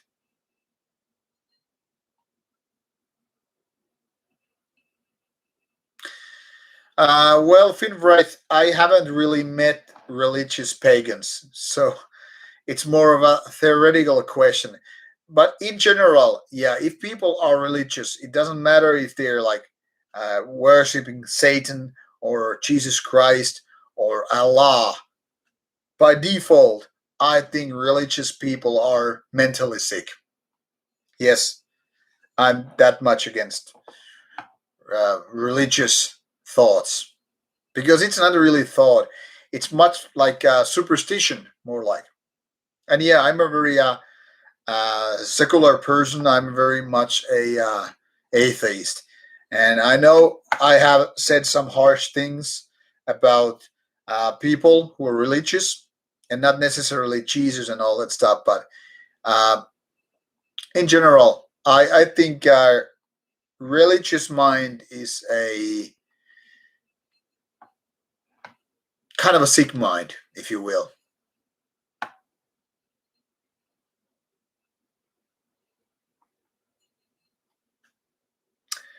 Yes, Van Nocturne, of course I remember you. You've been an active one in the Rauta community, and I like people who are active and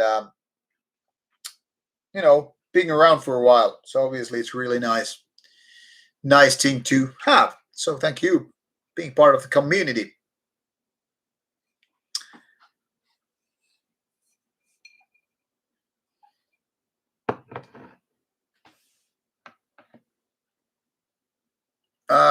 My favorite Barathrum record would be probably be Legions of Perkele.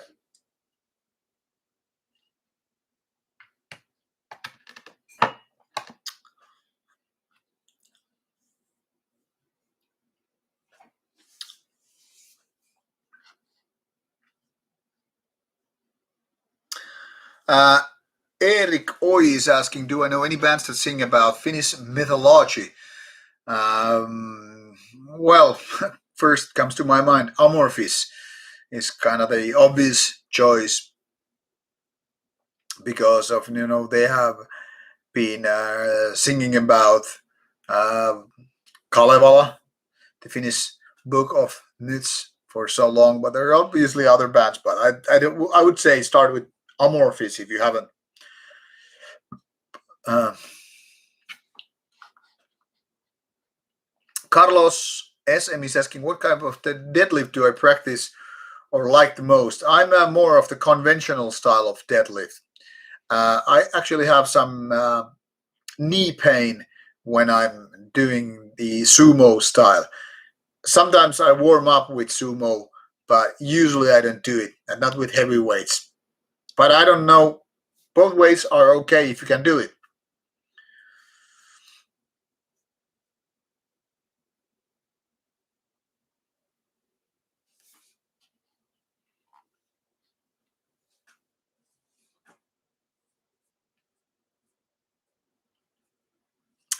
Do I think there is some God in nature, and do I listen to DSPM? First of all, I don't believe in any gods. I'm ready to believe in a God if there is proof of that, if there is evidence of God. But no, I really don't believe in God of nature. Nature is a sum of biology, so it's not like a unified concept. It's not like there's a Mother Nature Gaia as an entity. It's more like different plants do different stuff. Different animals do different stuff. They coexist and they fight for survival. It's a complex and at the same time very simplistic things. Do I listen to DSPM? Some do. I do. For example, Abyssic Hate is really good. I think Early Shining is pretty good. But there are lots of bands from the DSPM scene which are not exactly good.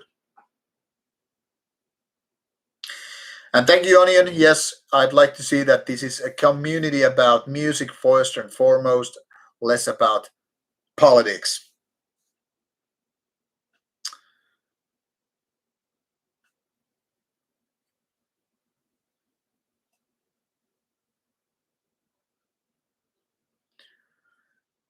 What else? I'm gonna skip most of the political things because I'm really interested in that.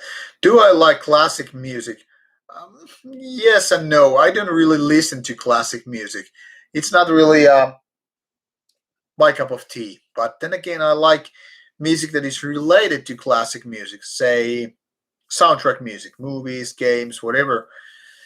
So I guess I could say I like orchestrated music or orchestral music, but uh, can't say I so much listen to Beethoven or Mozart or stuff like that.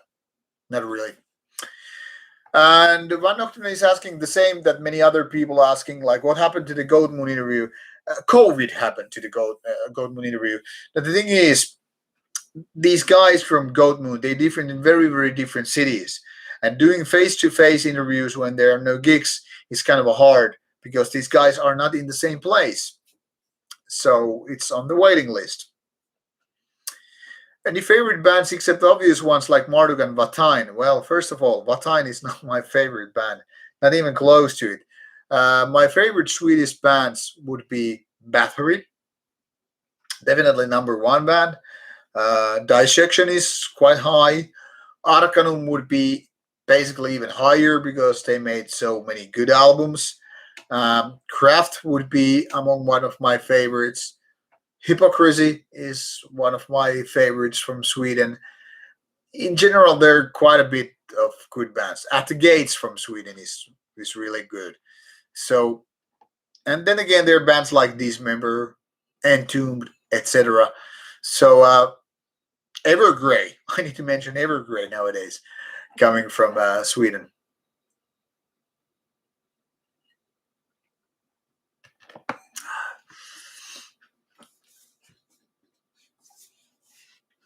What else?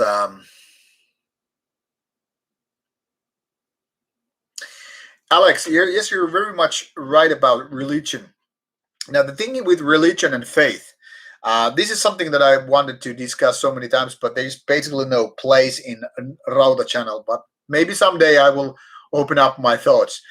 But the thing here is, religion is a kind of a community, a a thing with a set of rules. You usually have a religious leader or a few, and then you have these followers, and then they're like, you have to follow these rules of the leader. Let's put it into this context. If Rauta was a religion and I was the Pope, I would give you ridiculous orders and ideas that you would need to do, like bring your women to Rauta and I will fuck those women because I'm your holy leader and I need to breed with them because I'm the leader of this cult. And he would be, yeah, that sounds kind of a shitty, but I will bring my wife to Rauta guy because I want to be part of this religion. And that's just full of bullshit. Don't do that. I mean, I could be doing that. Let's be honest about it. That idea makes no fucking sense. That's as stupid as they come. But faith, you can have personal faith, and you don't really still have to take part of a religion. So, for example, it's like you can enjoy some band's music, but you don't have to read and swallow everything you read from this artist, or more like record labels. You can like band, you can like Darkthrone, you can like Burzum, you can like Metallica, you can like Iron Maiden, but you don't have to follow every band on that metal label just because you like a couple of them. So for me, faith is a very, very personal thing. You can have faith and you still don't have to be part of the religion. Like I said about earlier on this stream about how we metalhead started to mingle, how we started to know each other. It was because we were bonded over bands, over similar ideas. Like, hey, I'm Jerry, and I'm an anti-Christian guy. I'm anti-Islam guy. I mean, I don't like religious and all. And the next guy would be like, yeah, me too. Do you like metal bands? Yeah, I do. What kind of metal you like? Blah blah blah. We're like-minded, but we don't follow a religion, and we don't necessarily have any kind of faith. But faith and religion, they are two different things, in my opinion, and that's where people fail. You have to understand that you can have faith and not be part of a religion, but you are usually not part of a religion without any kind of faith. But obviously, there are those which I guess are called something like Sunday churchgoers. The people who are part of the religious community because they don't have the balls to divorce this community, even though they don't have personally any kind of faith, any kind of relation to a God or Allah or whatever. So it's two different things.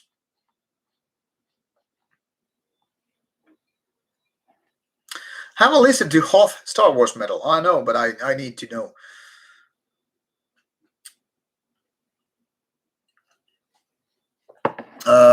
What else? I'm gonna soon. By the way, I was meant to do only 1 hour, and it's almost 2 hours.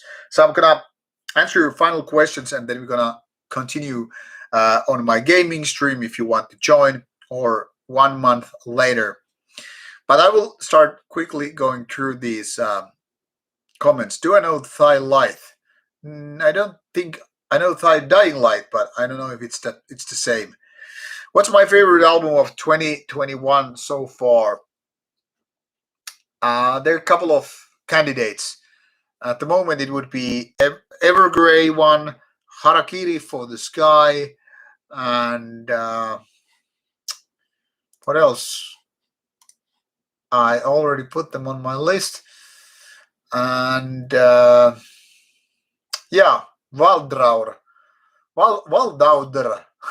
Hard to pronounce the name. I will be doing a list for top albums of first quarter, so I will be talking about those more.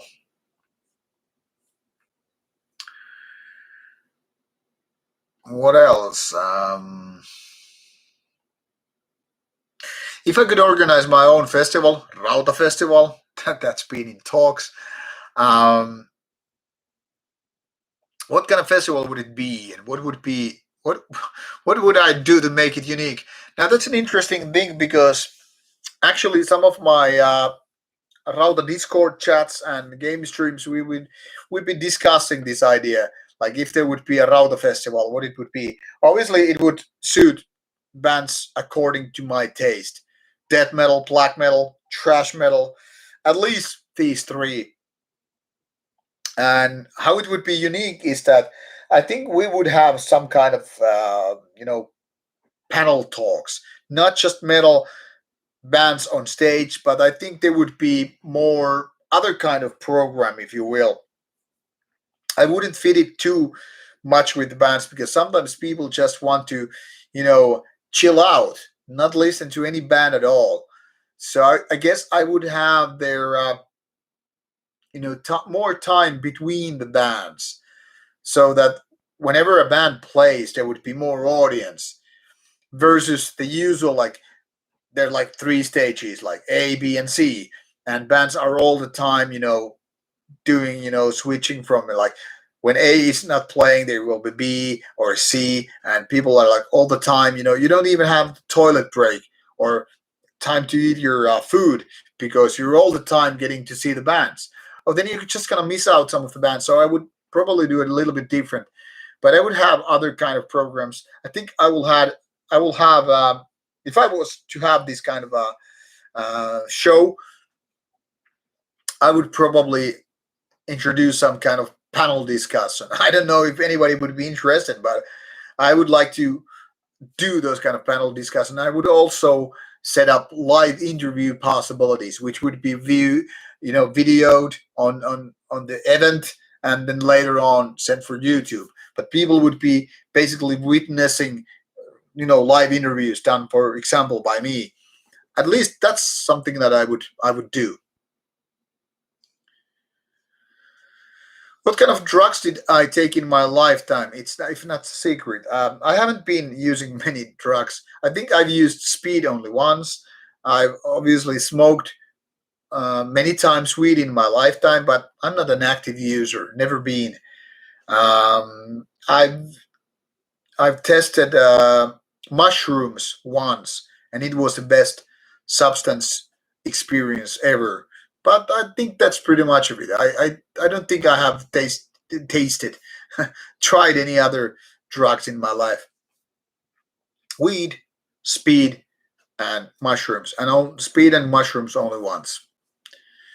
And yeah, Quarford is still in the land of thousand lakes. It was an interesting thing because a couple of weeks ago, Quarford actually called me. He first sent me a Instagram message like about my video about shining, and then he was asking me for a phone number, and it's not a secret. He could have just um, use a service that shares phone numbers, and he could have gotten it. So I was like, okay, you can call me.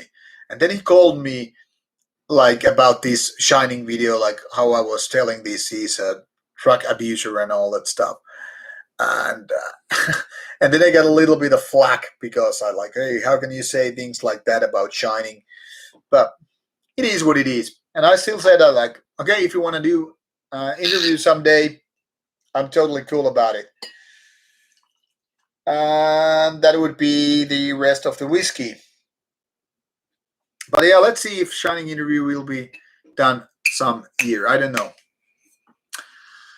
Have I played any music video games like Guitar Hero? Do I play any video games? Finwraith, I've been an avid video game player since mid 80s.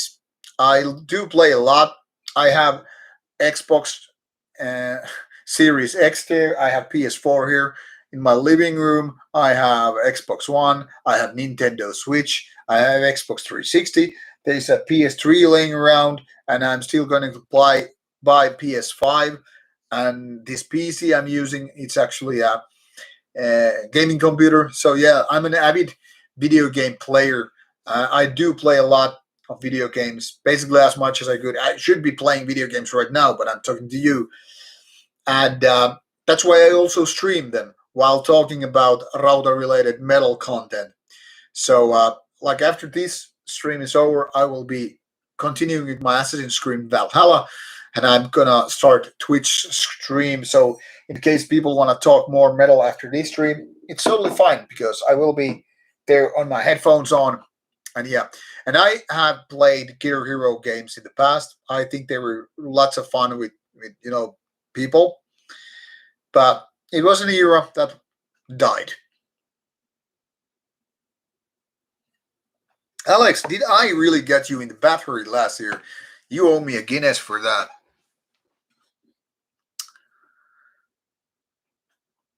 And talking about classical music, somebody should call me. I would play my music here. Now the thing is that I'm just checking out what kind of Instagram messages are here. I don't know why. Oh, anyway, yeah, gonna check them out after this stream. For example, I have. Oh no, I'm forgetting. That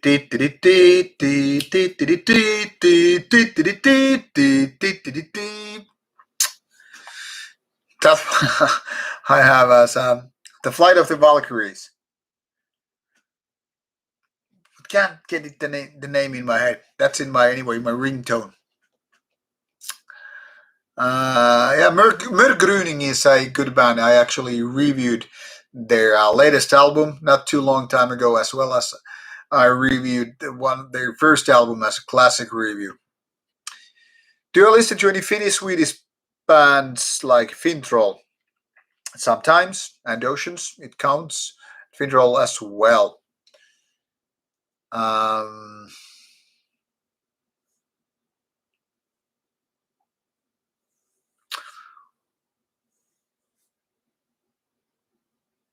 what else?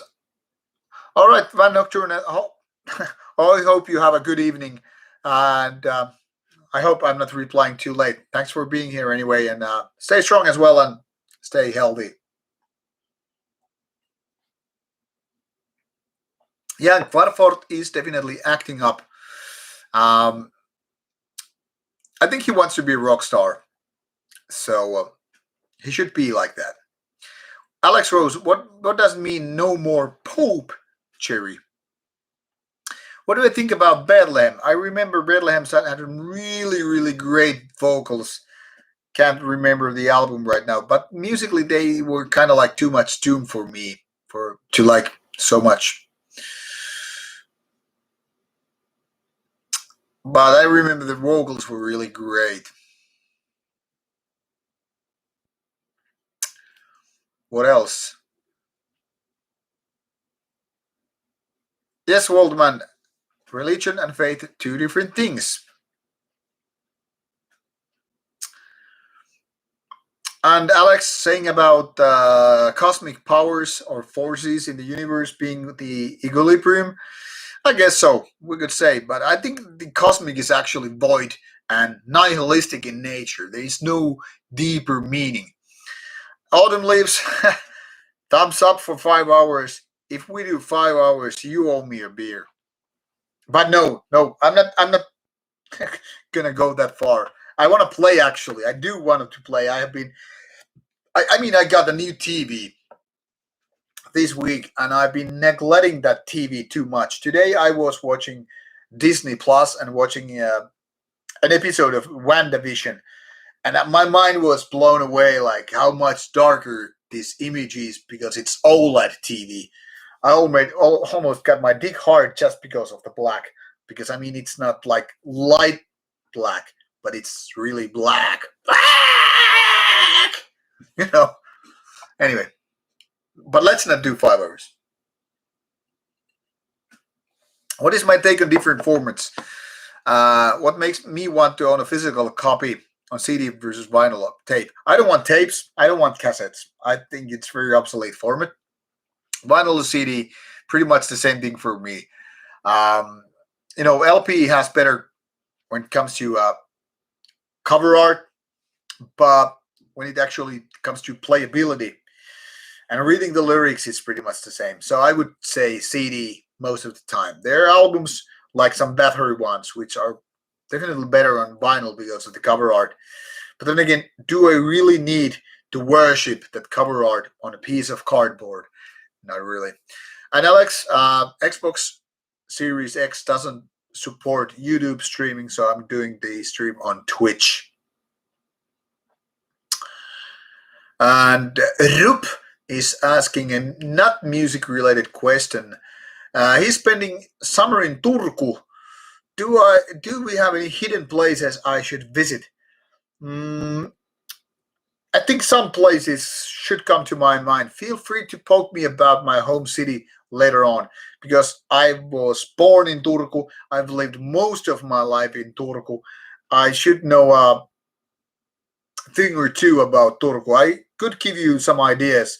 Just poke me via email or Facebook message me or Instagram message me, and I will give you some tips. Yeah, Turku is a really, really nice summer city. I can tell you that much.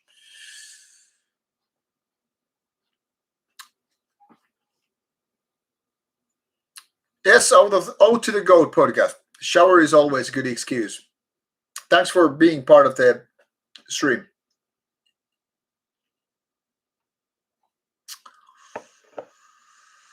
My name is Krimsonota Jerry Morjensta Turusta. What are my favorite Goat Moon albums? I don't have favorite Goat Moon albums. I've never been a Goat Moon fan, really. Odin Sire is saying drugs are gay, but does Odin really understand that these mushrooms are something that even Vikings used? And Finrate, I never used snooze. I think I have tried actually, but no, I don't. I don't use tobacco, or I don't use nuuska or snooze. And Waldman is saying metal and art are best drugs, not to mention coffee and sex. Can I link the stream? Onion, do you mean my gaming stream? Well, it's twitch.tv/Rautafin. You will find the link, but I will just put it here. Twitch Rautafin. That will be the gaming stream link.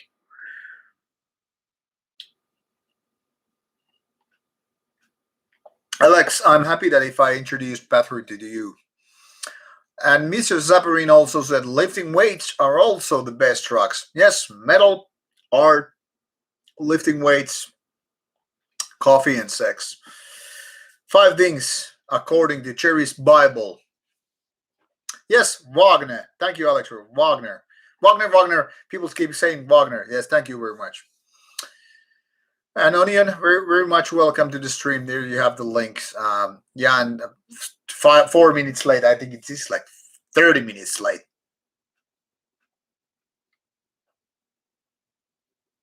Sigari met Quarford at Espresso House. Well, what do you know? What do you know? I should, arm wrestle Quarford. Oh, can we do it?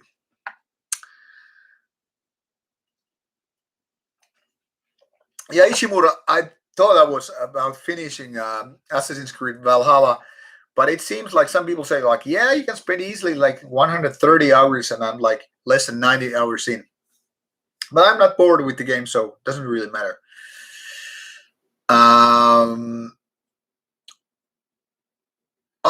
Onion meant the inner forearm in question, like 1 hour ago. Do you mean this part or this part? Because what I joked about it. Life is a joke. Life is a big fucking cosmic joke to me. But anyway, I say these two are the messages to other people, and these inside are like reminders to yours truly. So these are like my guides. If you ever seen the movie Memento, where the guy totally, loses his memory and he's making notes as tattoos, I like to be like that guy, mentally fucked. No, really, joking aside. But I like to think these are my guidelines. Whatever I tattoo inside, they're like much like, hey, remember to eat your veggies. Remember to do deadlifts. I don't forget them, but anyway, remember to have sex and make coffee. You know, and the other stuff outside is for other people. You know, like a life coach, instructions, if you will. So I don't know why I tattoo letters on my skin. I mean, I know of obviously, but I know why it doesn't really make sense. Everybody wants to have some. Hey, here's now nice owl on my shoulder. Okay, or here's a nice wolf on my what you call pecs, pectoral muscle.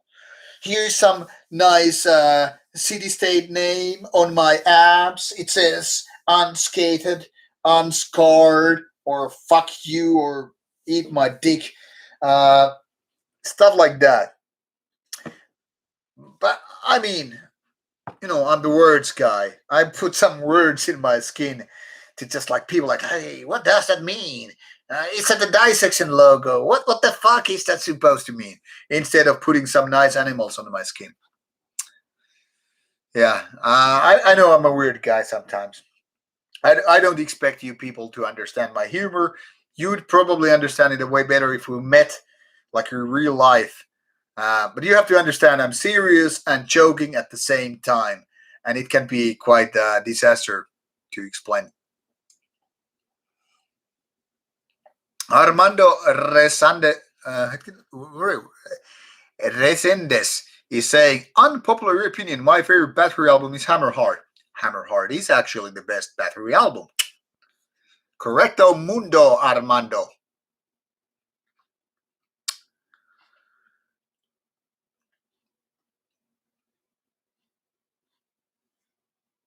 Whiskey lag. I like the term whiskey lag.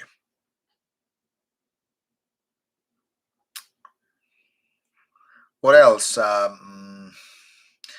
Odin Sire is a hypocrite, just drinking and smoking some marijuana. Well, that's a good combination, I guess.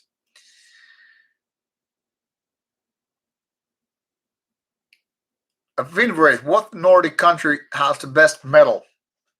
There is no single country that has the best metal. In my opinion, it's a combination of different countries. So I don't favor any country or others. Yeah, Alba Gubraith. Yes, Memento is a great film, one of my favorites of Nolan. What else? Tattoos are both deep and personal. Yeah, I like to think it that way. That's why I don't slander if people have really goofy tattoos. I mean, people might have their own very very unique feelings. Sometimes a person might have a uh, just some line here, and it might be reminding them of like I don't know a dead relative, or maybe it's just because the cosmos doesn't really give a fuck. So we don't know. The tattoo might look ugly. It's sometimes like a really good album might have a really the ugliest cover of all times, but we don't know what's the meaning to the artist. So sometimes it's more personal, like I said.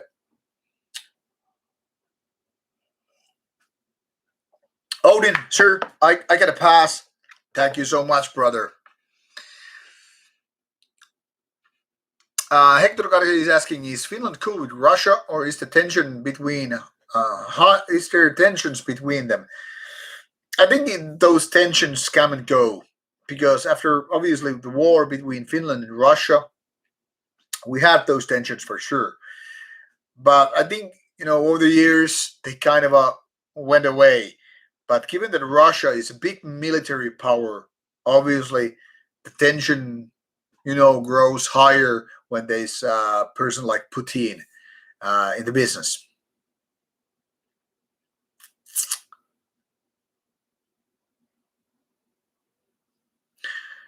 Front, I think I don't want to take part of that competition. I don't want to give you an edge in this competition. You have to just fight for it. Hello, Rosie Clown. Nice to have you here. How are you doing, ma'am? New Yes album. I'm still actually waiting for that Yoth Iria to come this way. I think your Iria guy said that he has sent the CD. I've only listened to it once and I did a preview. It sounded nice, but you'll actually have to wait for the actual review. What else?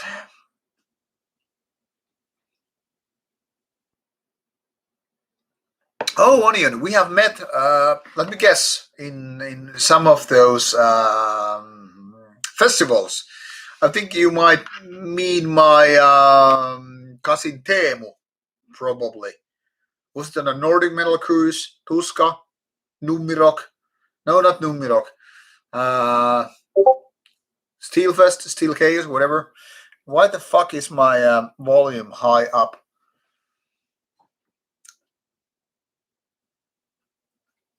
What else?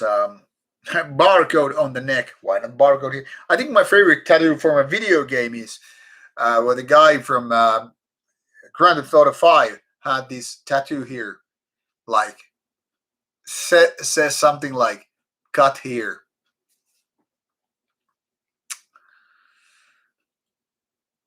Do I have a battle jacket? Fuck no. Do I like a guy who needs a battle jacket? Battle jacket is for people who are, how to put it nicely, I don't want to offend these people because I don't have anything against battle jackets. But battle jacket is for people, how to put it nicely? Who want to prove so much. I do know all these bands. I like all these bands. It's as if you're tattooing all the girls or boys you have fucked. Here is Mary, John, Jimmy Bob, Margaret, Lizzie. I don't know this and that, but I'll just add the names. What the fuck?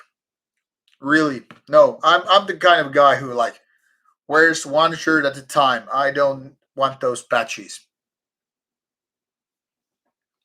I'm like loyal. Hey, today it's Yoth Iria Day. Some other day it might be Dark Throne Day, and some other. But I don't want to be like, hey, this sleeve is dedicated to Marduk. This part here is, dedicated to Bursum. This part over here is for Dark Throne. This is for Gorgoroth. This is for Bolt Thrower. Fuck that. What Finnish movies do I like? The most darkest ones. Mostly Aku Louhiniemi movies. And Rosa Clown is asking, do I like Dungeon Synth and will I ever review it? I have actually reviewed quite a few Dungeon Synth albums over the years, on vinyl mostly. But I don't really like that much Dungeon Synth. I'm more into darker ambient, like the real dark ambient, the shit that makes you fear the dark. That's what I like to do. And nice to hear that you're doing fine. Thank you, Miss Rosie Clown.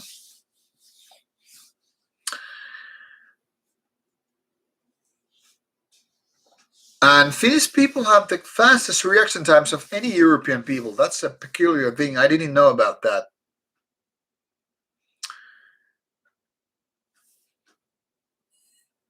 And Tim Richards, I'm glad to hear that you enjoyed the of Iria. Yeah, Finnish people are so good in ice hockey that NHL is pretty much welcoming Finnish players. Finland and Sweden, especially, are big on ice hockey, but then again, so is Russia and Czech Republic. But yeah, there's something really, really magical about the connection between Swedes and Finns and ice hockey. Can't really explain why. Which ice hockey team do I like? None of them. I don't watch ice hockey. I don't hate it, but it's not my sports. What's a traditional Finnish meal? Well, I would say Karelia stew. It's where you have these big chunks of meat in, I guess, water, some seasoning, Sometimes you have onions, carrots, and stuff like that, and you just get it done in an oven. Not my favorite Finnish uh, dish. I'm more like the meatballs and mashed potato guy myself when it comes to Finnish food. Reindeer meat is somewhat enjoyable, and obviously deer meat is quite good. Not that common though. But I think most Finnish dishes are rather untasty. I mean, I'm more about tastier food like Tex-Mex, Mexican food, Vietnamese food, Chinese food, Japanese food, um, Thai food, Indian food, Sri Lanka food. But Finnish food, not so much. I mean, I love my country in so many ways, but food is not the best things over here. Yes, Onion, I was figuring out Teemu. Teemu is definitely a great guy. Yeah, I really like the guy. He and I have been in a good term since we were the little kids. Sorry, Voltman. I hope I didn't offend you with my thoughts about Battle Jacket. That's just how I feel about it. And yeah, dark ambient is great. I really need to do some dark ambient videos at some point for Rauta. Maybe those non-metal Sundays, which I've recently started to do.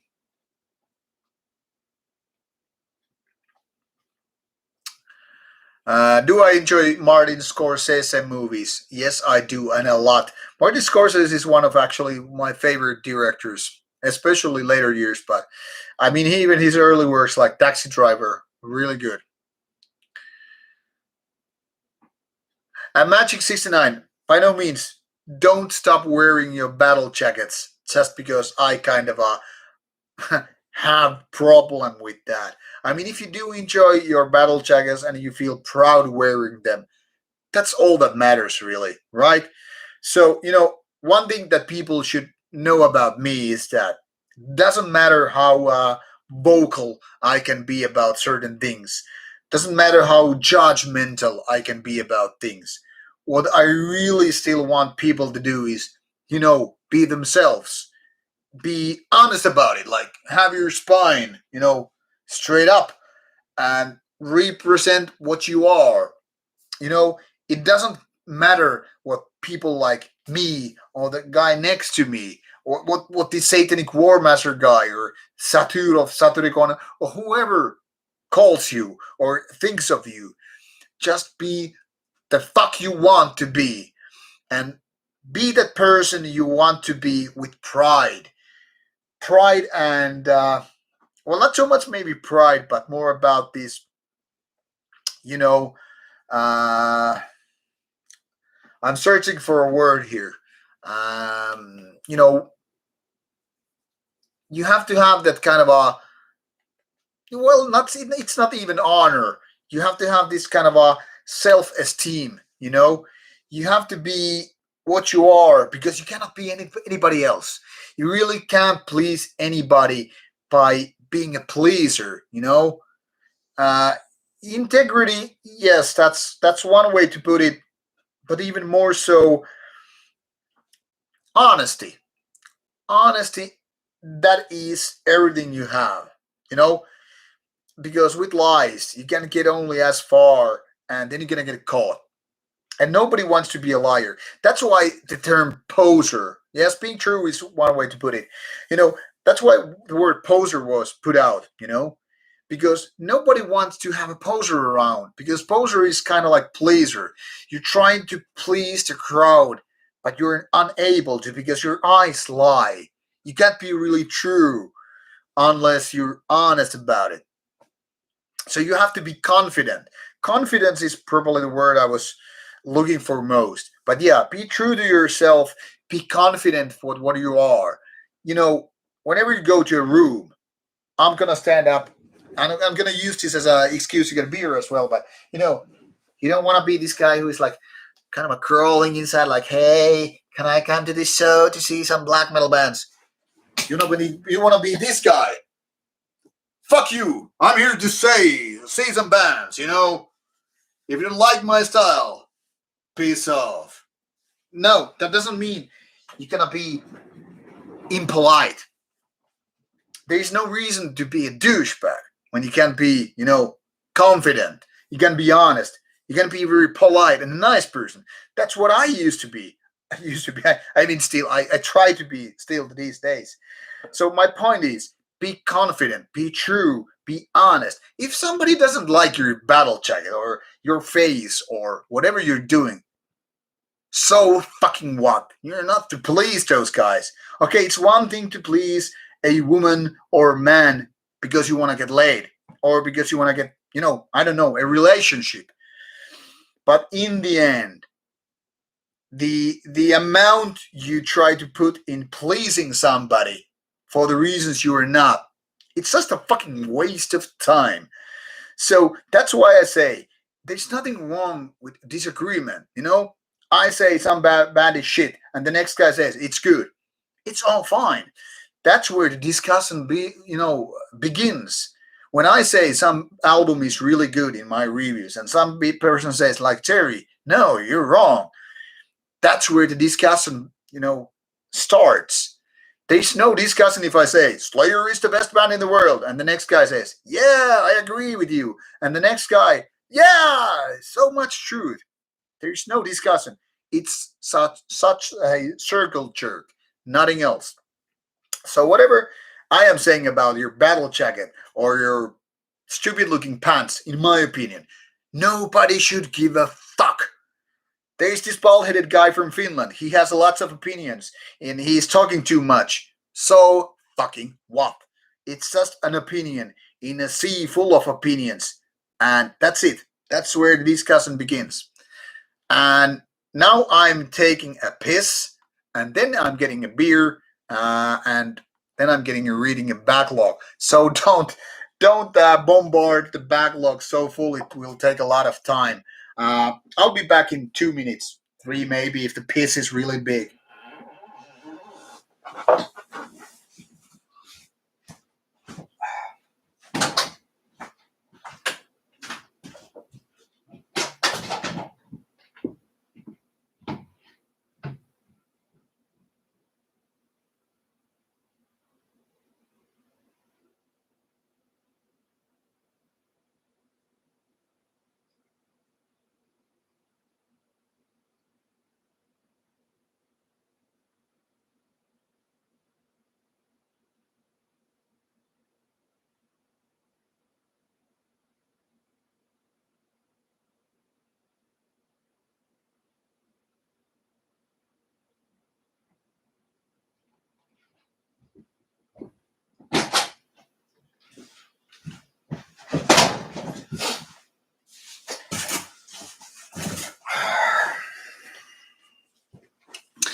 Second beer in the evening.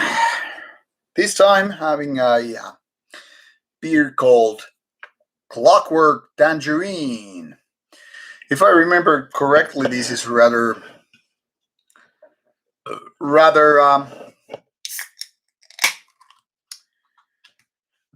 lemonade-like beer. Anyway, now I will quickly read your messages. And when I said this is not going to be a 5-hour stream, we're almost already 2.5 hours here.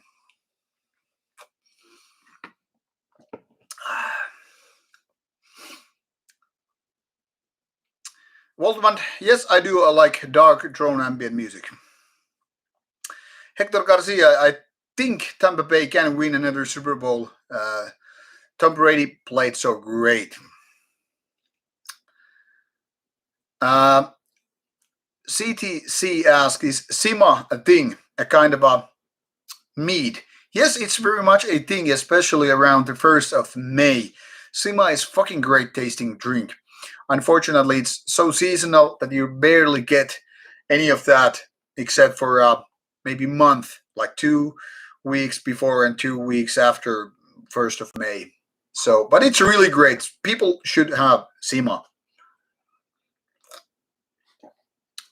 Waldman, extreme dark drone ambient music is supposed to give goosebumps, definitely. Tim Richards, seriously love hot food. Sometimes I love the food that makes me cry, literally. I'm not exaggerating here. I really like that kind of a food. And there was this event a couple of weeks ago. My wife brought some Thai food from a Thai restaurant. She was asking for the spiciest of them all, and the cook was like, "Yeah, very spicy, coming for your husband or something like that." My wife brought that Thai food in. I think it was just like bamboo and some beef and some very spicy sauce. So I was eating it with rice, and I was like, "Oh, no, this is pretty good." And my wife was like, "So it's not like burning. It's not like that spicy." And like, no, it's pretty okay, but not as spicy as the Indian food a couple of weeks ago when I was almost crying. I mean, it was almost bringing tears to my eyes, and like, yeah, this is not that spicy, but it's pretty good, and it kind of has this spicy vibe. So my wife, who is not, by the way, at all into spicy food, she dips this big spoon into the sauce part of the Thai food, takes a very little sip, not sip, but a taster from the spoon. She jumps right up and runs right away to the kitchen, like fuck, this is like fire in my mouth, because it was that fucking spicy, according to her anyway. So my point is not to say I'm like the spicy mouth of Finland, but let's put it this way: I've learned over the years that once you eat that spicy food, you know, frequently enough, you are kind of getting used to it, and then you're not like that easily intimidated by the spiciness. I guess it's the same with music. So once you hear some, I don't know, rawer end of black metal, and then somebody's like, "Hey, this is really crazy stuff you have to listen to," and then that person brings you some, I don't know, basic metalcore, or even if it's some kind of a deathcore, and you're like, yeah, bro, I know what you mean. I'm not convinced. So you kind of get used to it.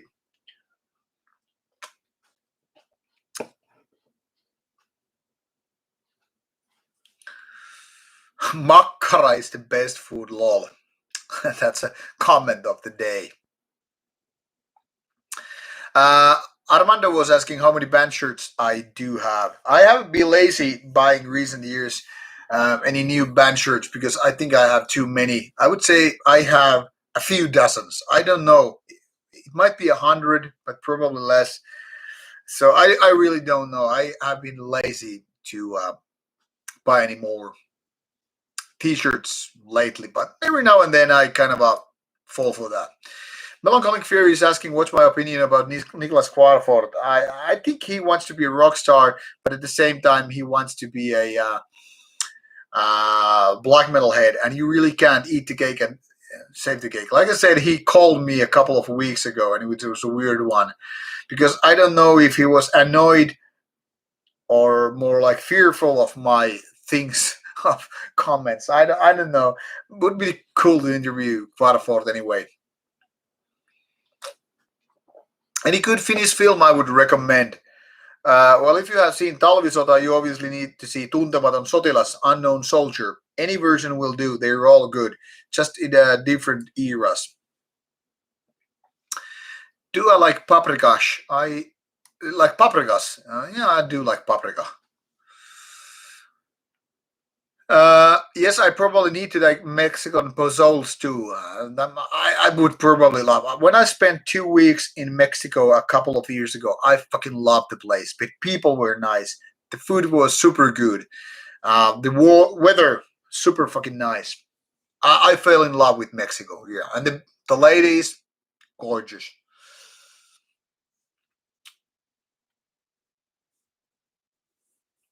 And Waltman, thank you for your comment about Battle Jacket.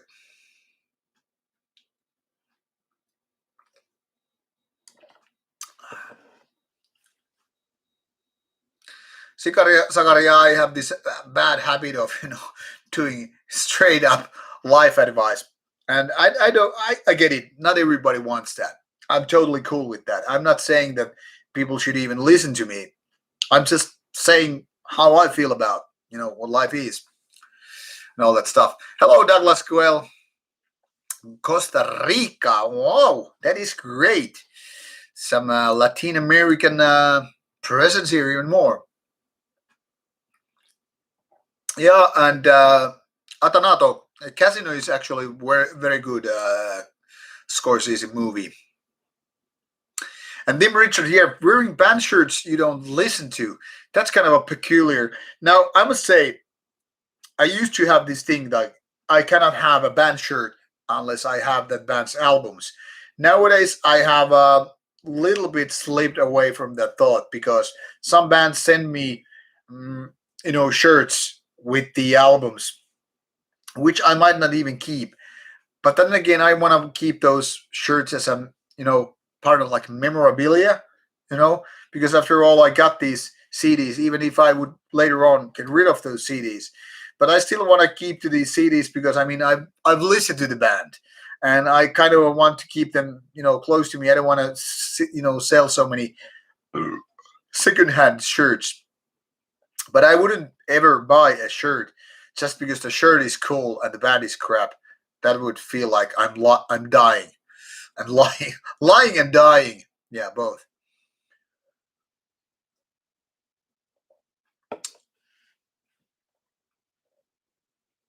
What band do I think it could have been a good movie made about them? I think there are lots of bands which could translate into a good movies. The more accidents a band could have, the better movie it would probably make. I mean, if you don't have an interesting story, if everything is safe and sound, it's not probably going to be a good movie. So tragic ones like The Dirt are the better ones. So I would go for a band movie which includes deaths. Doesn't matter if it's suicide, accident by murder. That's why Lord of Chaos, in sense, was a good movie because there was a tragic events happening. Crimes and all that stuff. So yeah, Dirt and Lord of Chaos have what it takes to be kind of a good band movie, even if they don't necessarily are that good of a movie. What else?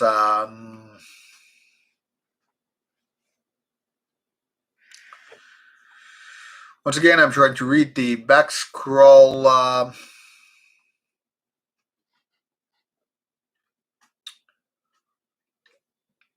Yeah, Alex said it all. Sex and blackmail, no. Don't have your, don't have both. Um,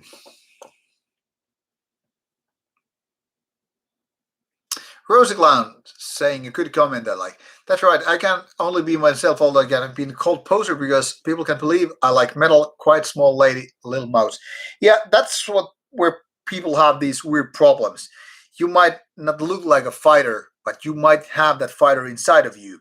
Some people look scary and intimidating and all that stuff, and yet at the same time they are not that stuff. So fuck people and their prejudice.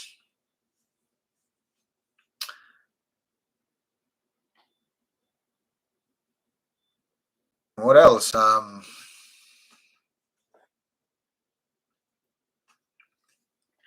Tim Richards, yeah, that's why I don't want to keep scores with my reviews. I mean, it doesn't matter if it's a 7 out of 10 or 10 out of 10, because those are numbers can be like misleading. What matters is that you find an interesting an album or whatever release via a review, and then you listen to it and figure out for yourself if it does, it works. For example, I might say this is the best album of ever all times, 10 out of 10, and you're like, yeah, it's okay.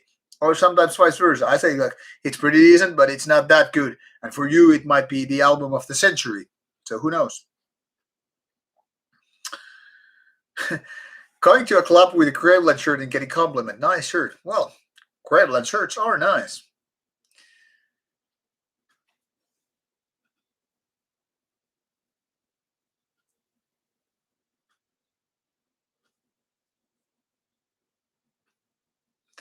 Onion saying an interesting point about multiple point is that if you see a guy like Rauta and you don't agree, there's two options. One you one you do as they say, or two you don't do as they say to you. Yeah, that's how it goes. Um, House looks like straight out of my summer car game. Yeah, Scottish beer. I have a Brewdog box here because I ordered it. Jordan Peterson has left the room. I really wouldn't like to be compared to Jordan Peterson. Rev unable is drunk after rehearsals. Well, welcome to the club of drinking beer. And yeah, Jerry Lamb, there's a skill in drinking. You might be able to drink 14 hours straight without having a hangover. That's when you call Rauta. Oh, just kidding. But that's what I do. I might be drinking 14 hours straight, not getting a hangover because I keep the pace and I eat and I drink water. That's why I have this carbonated water here. Not just beer, obviously.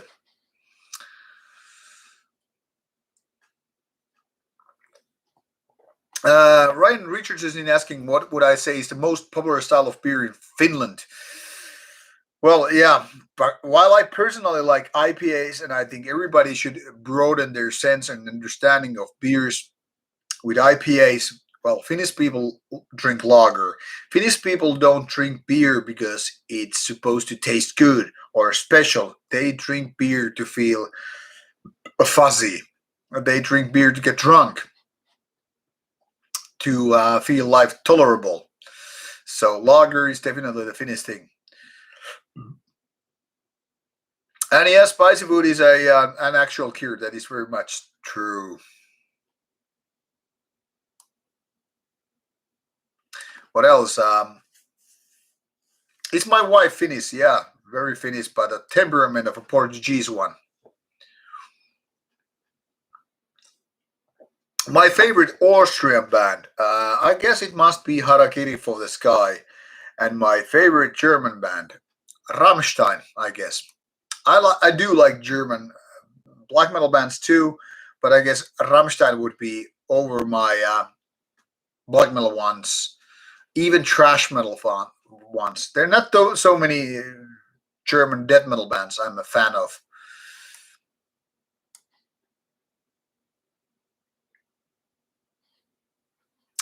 My favorite doom metal bands. I'm not a big doom metal fan, but I guess there's some good stuff with My Dying Bride. Um, well, I would have to mention now Sorcerer from Sweden because it was like my top album of the year. Top album, not including the of area MCD or MLP. So it was like basically like the number two in my list of the whole list, including EPs.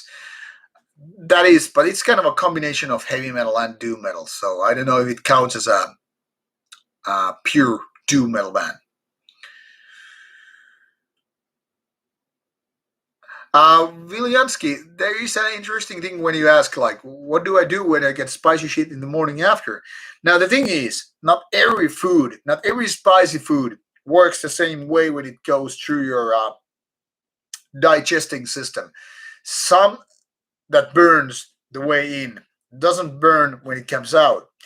And a friend of mine who was a kind of a chili enthusiast explained it to me there's a difference between how the molecules are broken when it gets digested. So you might feel a really hot burn in your mouth when you're eating certain kind of hot food, spicy food.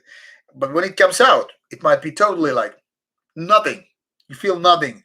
And then there are types of chili which really give you the ring of fire effect. So it depends what kind of food you're eating. Am I more pepper or hot sauce? Well, I'm more into kind of a chili stuff, but I mean, different use for different food. And what about chili beer? Yeah, there has been some really good chili beer. One of my favorite beers of all time was Brewdog made habanero beer, habanero IPA, I might add. So it was kind of strong in hoppiness, somewhat strong in alcohol, and it really had this habanero, spiciness. Really, really great stuff. Fucking awesome. Like fucking awesome.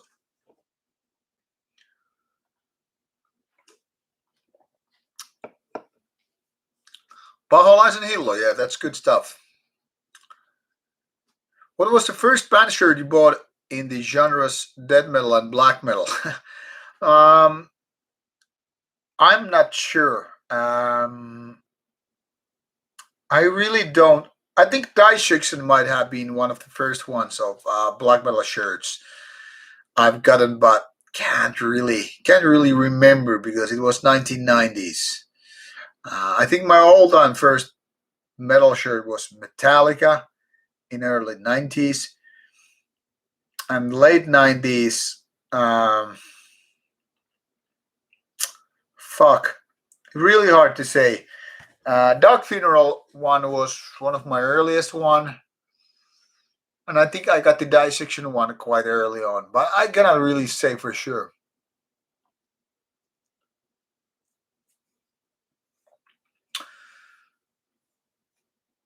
Odin, sir, why did you hate Mexico? Mexico's a great place.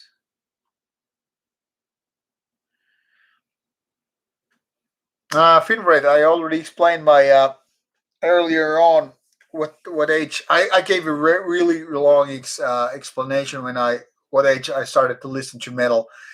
First time it was Iron Maiden around the age of 6, and later on between the age of I guess 8 and 10, I started listening to metal even more. And I didn't have any family members who had problem with metal.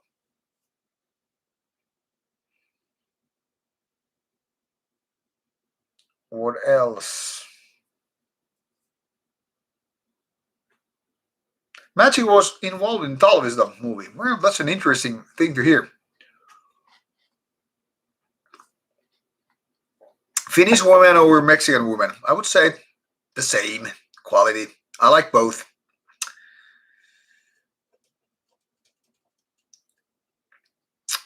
Any other Finnish films worth watching? Yeah, there are plenty of others, but when it comes to war movies, war films, Talvisota and those Tuntematon Sotilas movies are worth watching. Vaporin Risti is not really my cup of tea, I must say that. It's too much political and too much rock and roll. Back in 80s and 90s, when there was no internet, what did I know about South American scene? Very, very little. Obviously, in the 80s, I didn't know anything about America, South American scene. I think it was 2000s when I started to learn about South American bands, maybe late 90s when internet came, but before that, nothing really. And good night to Jan Gebert or Jan Gebert. Do I prefer gangster violence or horror violence in movies? Gangster violence because it feels more real. My opinions Havukruunu is that I've seen them only live and haven't heard them on albums. And live Havukruunu suffered a little bit from a shitty sound, but it's some kind of a band I need to check out probably at some point.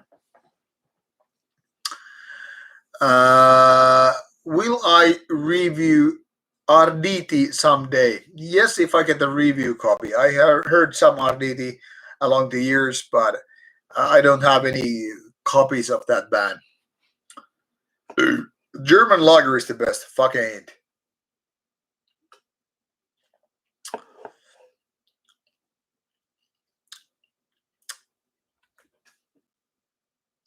City of Tampere is the capital of metal. Not exactly true, but there are plenty of good bands coming from Tampere area. For example, in Finnish black metal scene, there are lots of people who live in Tampere or nearby Tampere. Bands like Beheksen, Baptism, Horna, lots of bands are related to that area. Brewdog used to have 3 bars in Finland: Helsinki, Tampere, and Turku, and now they're all gone.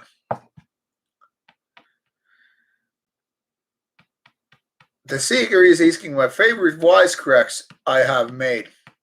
My favorite wisecracks must have been those of black humor, when some people are offended and the other part is enjoying.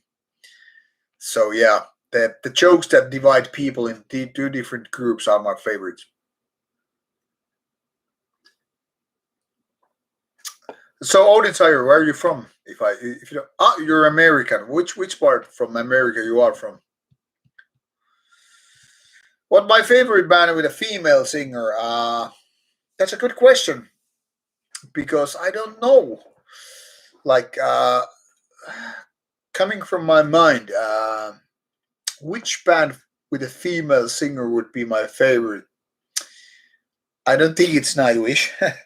um, Therion has a female singer which I can really like. Asagam, the black metal band from Netherlands, has a female singer. But I'll be honest about it. Most of my favorite bands don't have a female singer, and it's not like I have a problem with female singer. It's more like none of my favorite bands just has a female singer.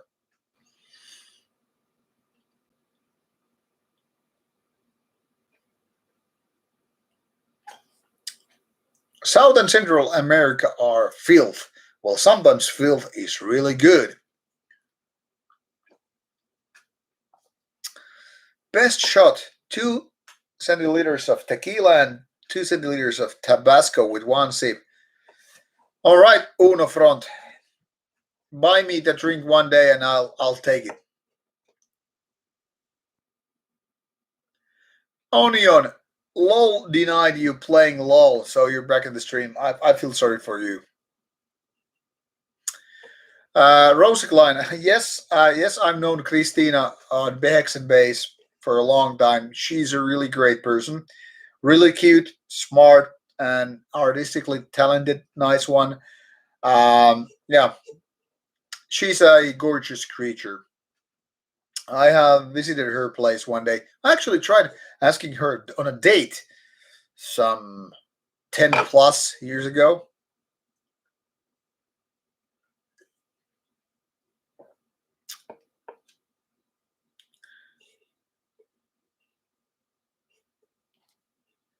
Yes, the seeker, I know, because you're the wise, only one with using the word wisecracks uh, is a person that is you. I know who you are, obviously.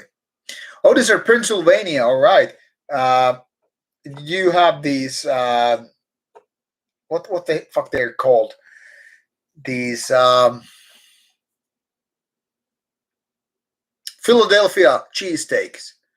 Every time I'm talking about someone from Pennsylvania, I always start to think Philadelphia cheesesteak. Goddamn. Yeah, Dog in the Nuclear Soldier Cult has a good female singer. That's good. That's true. Yeah, Odin's there, but I guess you do like Philadelphia's cheesesteak. You can hate the city, but come on. Tarja Turunen can fuck off. I don't like her style at all.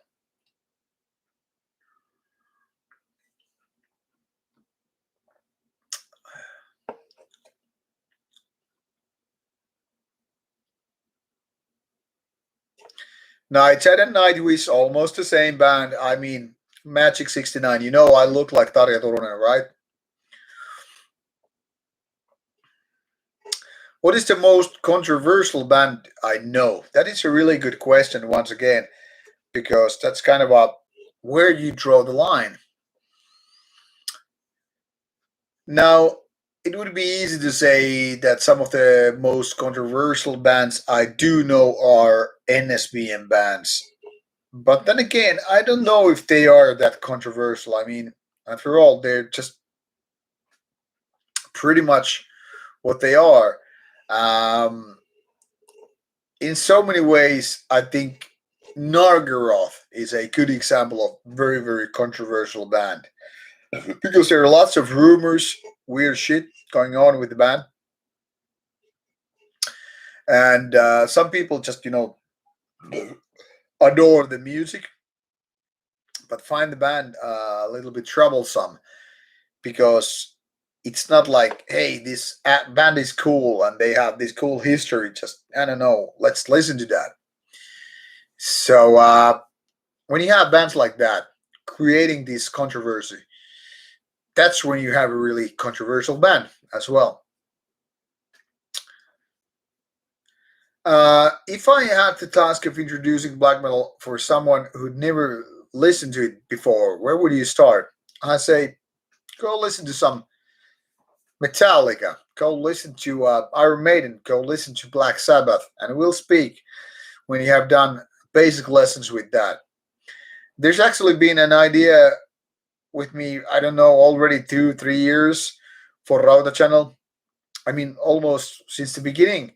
There's supposed to be a video series for like metal for beginners, black metal for beginners, even. But then again, I don't know.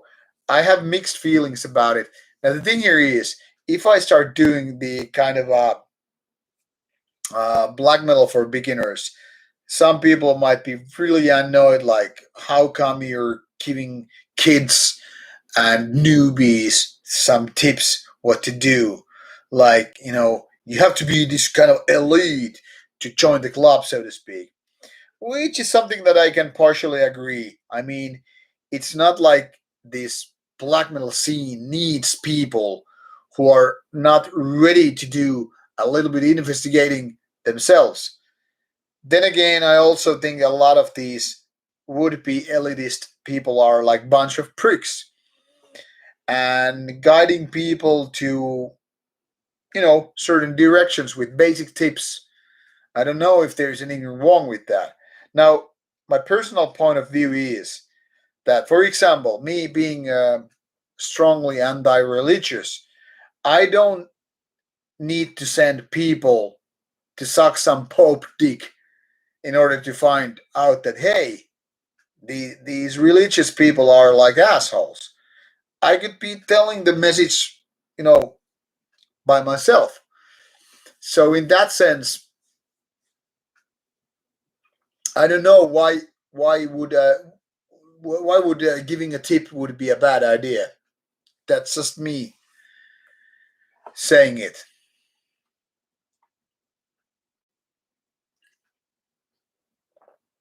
Infernal War. I have a vague recollection. It would be quite nice, but once again, now I'm not sure if I'm mixing it with some other band. If you had to form a band, who would be your other bandmates? It would be people who I can trust, who I know I have the chemistry, because it doesn't matter how good band members I could pick around the world if I don't know that the chemistry will be there. So obviously, it would be people I know I can trust. I can drink, you know, beer with, people I can have dinner with, coffee, and fuck, I don't know, go to gigs. I prefer people who I can sync with, have the same kind of attitude.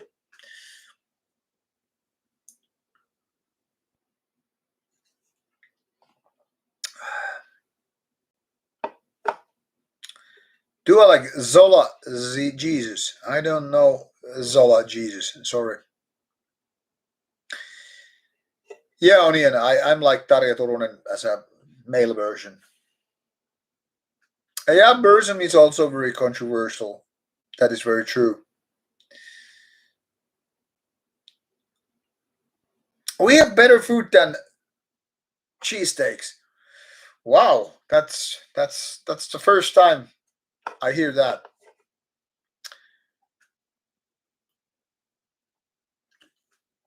Christian Torres is asking, "Am I drunk already?" No, I'm not. Not even close to it. Do I get drunk easy? It depends what I'm drinking. Not too easy, not too quickly usually, but it depends. What's my training like? I usually do kind of a powerlifting regime. Uh, that is, I have a squat day, bench press day, overhead press day, and deadlift day with assistance works.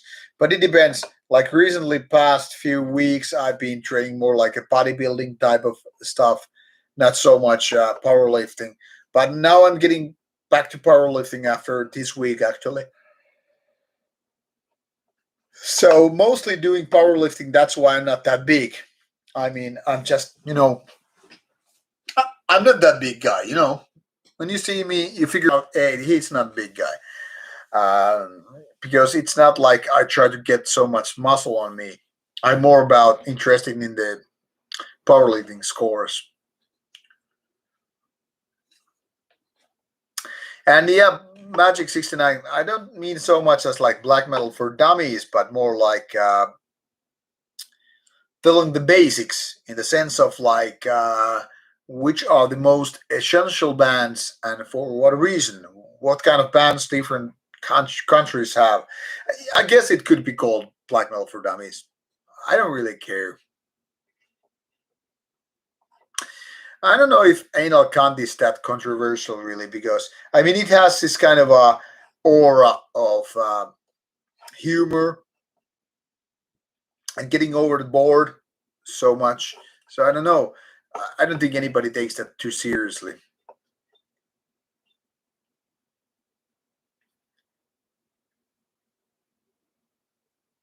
Yeah, Rosie Clone. Christian bands probably don't have this mentality because they're doing the music for the wrong reasons, I guess. And yes, Waldman, trust is everything. Uh, I don't know how to say this Russian name, saying like I look much better with long hair. Obviously, I was a lot younger then when it came out. If this is a compliment coming from a woman, if it's coming from a guy, I don't care. A full body 3 days a week is possible, totally, but then you are probably not able to do your max on any given lift. So that's why I wouldn't go full body 3 days a week. But it depends once again on what your goal is. If you're trying to lose weight, um, it certainly is a good idea. If you're trying to get maximum power per movement, not so much.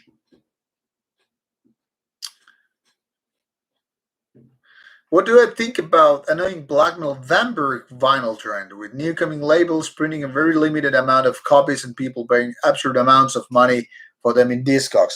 That's a really good question. I think that defeating the scalpers, the people who are buying those limited editions first and then selling it again for a higher price, I think it's a pain in the ass. And I think bands and labels shouldn't do limited runs unless it's a very special box. Say you have, I don't know, 100 wooden boxes. But when it comes to, your regular CDs like that, or digiback, doesn't really matter. There's no point, in my opinion, putting it a limited edition because when people know it's limited edition, they will buy extra copies of that in order to make some money later on. And that is like saying a big fuck off to the fans. So I would say doing that kind of limited editions is a big no-no in my opinion. So I don't like that idea at all. I'm not personally worried about it because if there's an album which I don't get to have because it's limited edition, I probably can listen to it on, I don't know, Spotify, YouTube or whatever. If I don't, well, there are so many other good bands I can listen to. But it's feeding the scalper mentality. So if you have like limited edition of 200 copies, you are most certainly feeding the scalpers to get their copies, and that's when it screws.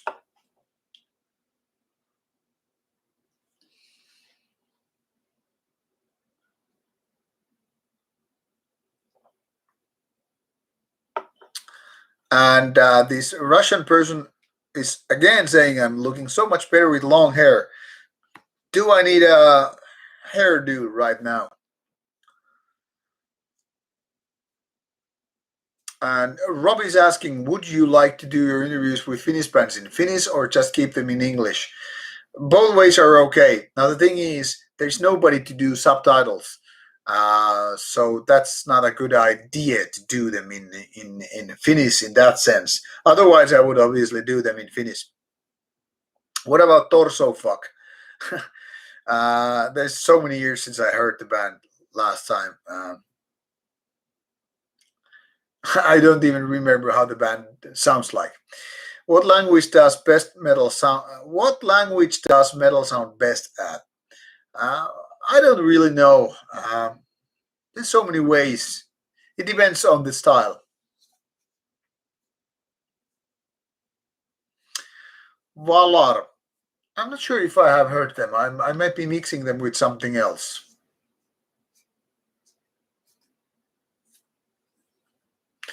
Oh, Barcelona, very nice, very nice. Hola to Barcelona. I actually been to Barcelona once for a week. Nice city, by the way.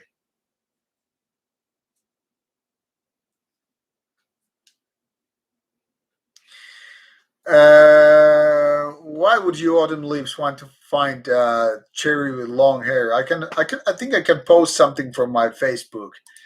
I'll try to. I can post it in my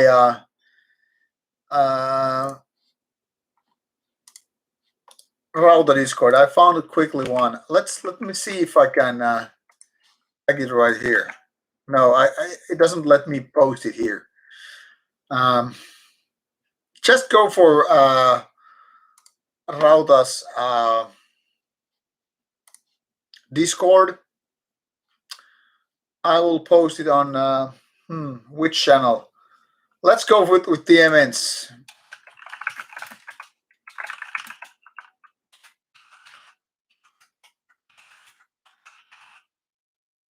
I'll tag Autumn Leaves. And there's one photo. Let me see if I can find more. I probably have quite a bit on my Facebook. I'll just browse a little bit. Hey, I need to copy this one.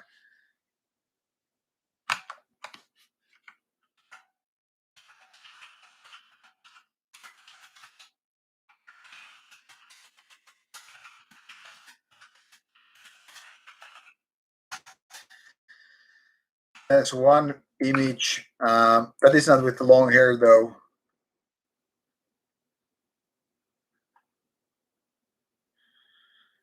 Just something to give you an idea. There should be more of the long hair ones.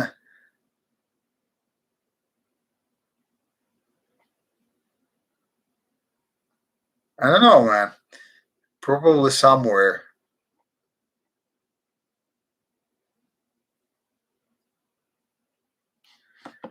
Oh yeah, there's this guy.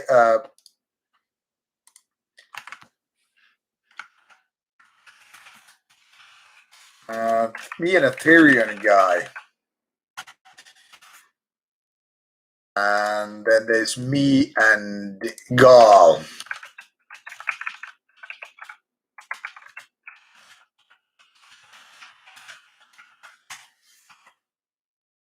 I'm sharing some random memories.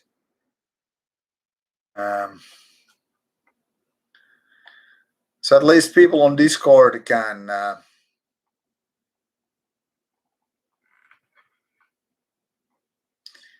see some of that.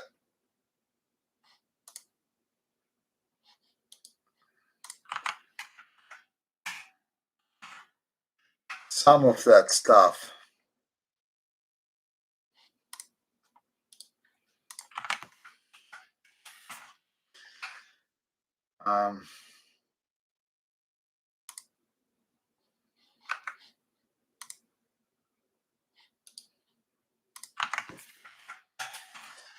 Sharing some really old ones.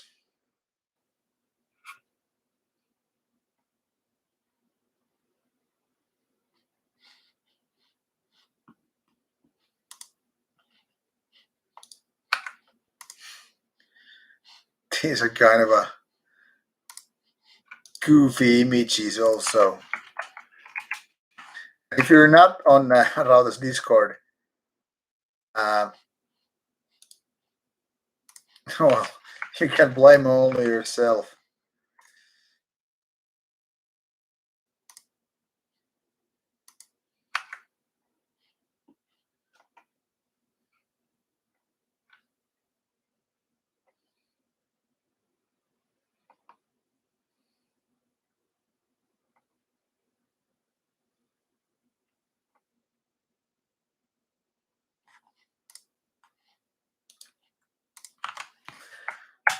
Well, at least there is no something on Discord. There's probably a lot more I could find.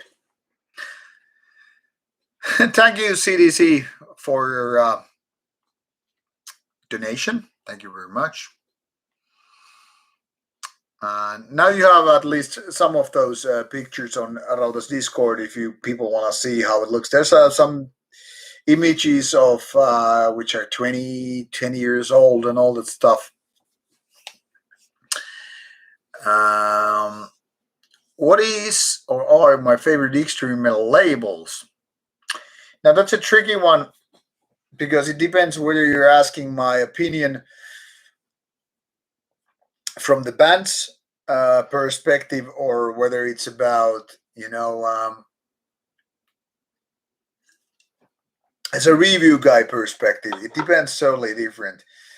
Like if I'm trying to find a record deal for my band, I would say very different things when it comes to from a review kind of perspective. So I don't know. It depends.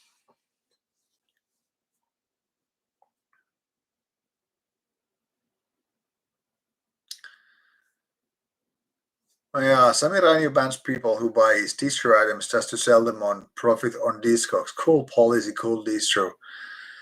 That is a weird way to do it.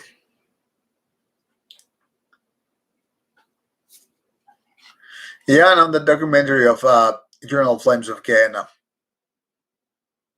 Yeah, that's where some people can see me long-haired, but there are not too many images in that.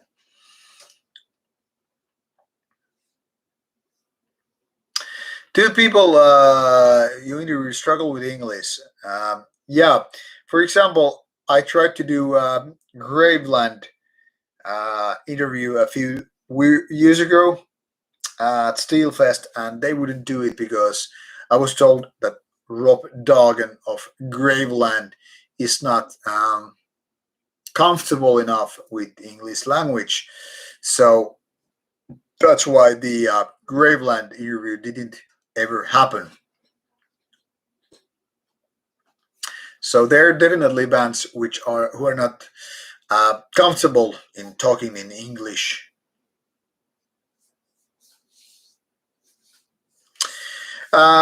Christian Torres is asking, is that true that Finland's educational system is that good and the best in the world? Well, Finland's system is very good. I mean, most people have at least some good level of understanding the school system, learning different languages, learning the basic mathematics, biology and all that stuff. So I guess Finnish system is quite good. It's not too demanding, but it's kind of a rewarding. So yeah, I guess so.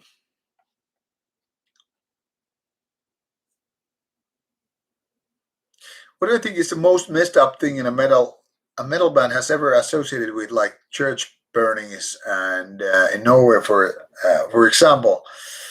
It's a tricky thing to answer for that because I mean, obviously, it's hard to separate the individual artists doing like a murder, for example, or a band doing an arson. So I really don't know how to say it. Like, sorry, it was PK who donated. Sorry, if I tagged the wrong person.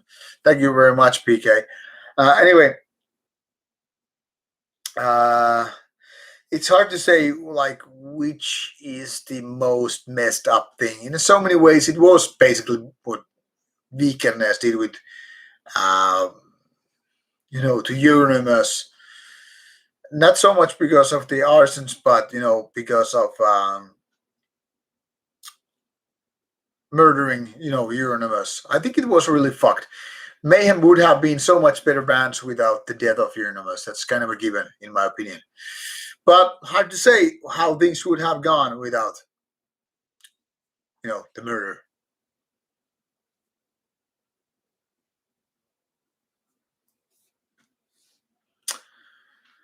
Kiitos vaan, PK, kiitos vaan. Kyllä nämä aina lämmittää tämmöiset jutut, koska ne auttaa kanavaa kehittymään. That was in Finnish, because the donator was PK. So thank you very much, PK. If I had a band, well, I do have a band, so it's not so much a theoretical question. For example, my band was signed to, well, not signed literally. We did an album for Northern Heritage, Annihilators. I will give you a link. And now I really get to be going soon.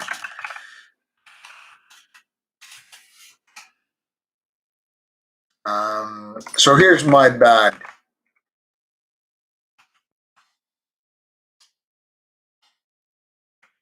There you have it. So, for example, if you click that band, you will see that, for example, Annihilators demo, Annihilation EP, and Blood and War, and the Primitive Finland split. They were all run. Also, the Christian Genocide split was done on Northern Heritage. Then again, Death from Above, our second album, was done with Bestial Burst, and our third album is going to a different label. If I could choose any kind of label, obviously it would be something that would be supporting our music even more, would be doing promotion even better. So it probably would be some bigger one. I don't know if that means Century Media or Season of Mist or Metal Blade or Nuclear Blast. But I kind of have the understanding and feeling that bigger labels are not only making money. Obviously, that's what they want to do. But it's not only like, making the money, but they're also supporting better. So it's kind of natural that smaller bands started with a smaller label, can move on to a small, medium, small, and then to medium ones and the bigger ones, because usually it involves so much more than just the money. Everybody has to understand that when you have a metal band and when you record a release and when you're trying to own a business, it's way more than just about the money. It has to be about mutual trust. It has to be about the promotion and how much the label is trying to push you. With our band, for example, the problem is that we don't play live. So obviously, for a band's perspective, a label's perspective, there is like why would you push you, because there's nothing coming out from in terms of going on gigs and doing tours and all that stuff. It's getting really complicated, and I don't want to get too much into that stream because, like I said, I've been doing this already 3 hours. So I don't want to get into details into that, but it's hard to say which label would be the best. So it depends in so many ways.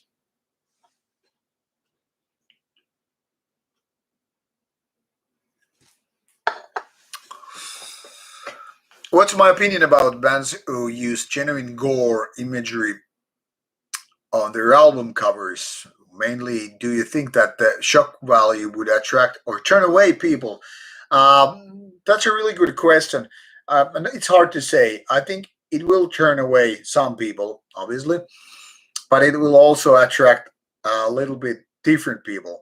And some of the, I would say, there's a video coming out tomorrow which is related to serial killer topics and lyrics, which I guess in certain ways continue with this topic to different direction. But when it comes to cover images, it's really hard to say which kind of bands take the benefit and which just scare people. I think it goes both ways, really.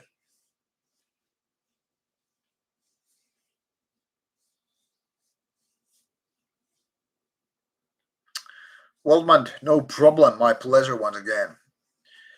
I still haven't heard Antimateria's debut album, so I can't really comment it. And Nuclear Blast might be boring label, I don't know, but there's a reason why so many bands will feel comfortable, in doing that. Yes, Uno Front, yes. Annihilators, feel free to enjoy. My favorite Abigor album. There's so many albums by Abigor which I haven't even heard, but what I remember to be the best would be, I guess, Opus 4. And yes, Waldman, once again, no problem. Thanks to you all being on the stream and asking these questions and commenting. Who's better, Odin or Väinämöinen? I think Odin has bigger worship rating, so he would win. And sorry, Autumn Leaves, what turned you off? Those long-haired images. I can imagine seeing too much Rauta on one point can really turn you off. And now B's donating me money when I'm going away. No, don't do that. Thank you, B. Odin Ukko. Yeah, that's true.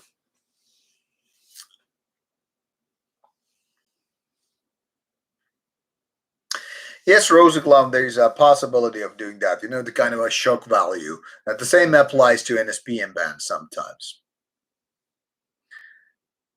Yes, Autumn Leaves, I was joking. I didn't want to hurt your sensitive British feelings about the long-haired ones. I'm just entertaining myself with the bad jokes. And Arn Cheese was referring to cheese I had the last time, and when I was taking a piss outside. To be honest, what I was thinking is like, I need to get that fine salami and some cheese to eat later today. If I have the time to play, at least should have some couple of hours before I head to bed. Yeah, Ukko Ylijumala is the Uber god, if you will.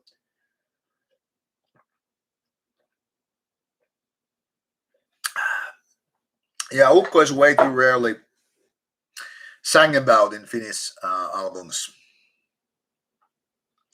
Thank you very much, Waldman. You're a very, very nice person. You always make nice compliments and comments. I really value that. All right. Can we call it a wrap? I was supposed to do this like 1 hour, and now 3.5 hours later, I'm still doing a stream.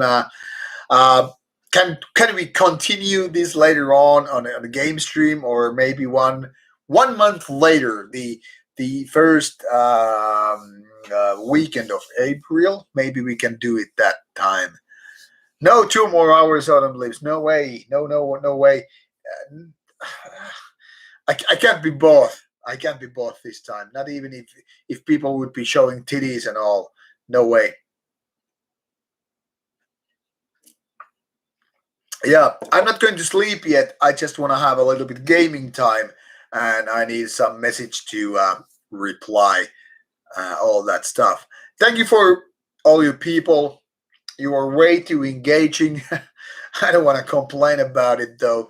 It's always nice to have this chat with you, because, like I said in the beginning of the stream, without audience, a channel or band or anything would be nothing. But I need to talk to some other people, and I kind of want to go play Assassin's Creed on my new OLED TV. I spent a big load of money for that, so I kind of want to go have a little bit fun with that. Anyway, thank you everybody who was present on the stream. I think we had something like 60% at the peak moments, still some 41s, some nice amount of likes, lots of comments from you people. And once again, if you still have questions in your mind, you can always drop me a message on Discord, on Facebook, on Instagram, and under any of those videos. So that's why I'm here for you. You can always poke me for a question or express your opinion, and we'll continue the conversation from that. Now, that's it pretty much. Thanks for this nice 3.5 hours. I hope everybody will have a good weekend. And tomorrow's topic will be about serial killers. So in case you want to hear some thoughts about lyrical content related to serial killers and all, that's tomorrow on the menu about on the opinion video. And Sunday will be the non-metal Sunday. There will be a couple of rock bands I'm talking about. And then on Monday, there will be Inquisition review and some other interesting bands straight on. So in case you don't have anything else to do, go watch those videos and let me know what you think. Your opinions, your feedback is the most meaningful. Until that, good night and take care. Have a good night and treat yourself properly.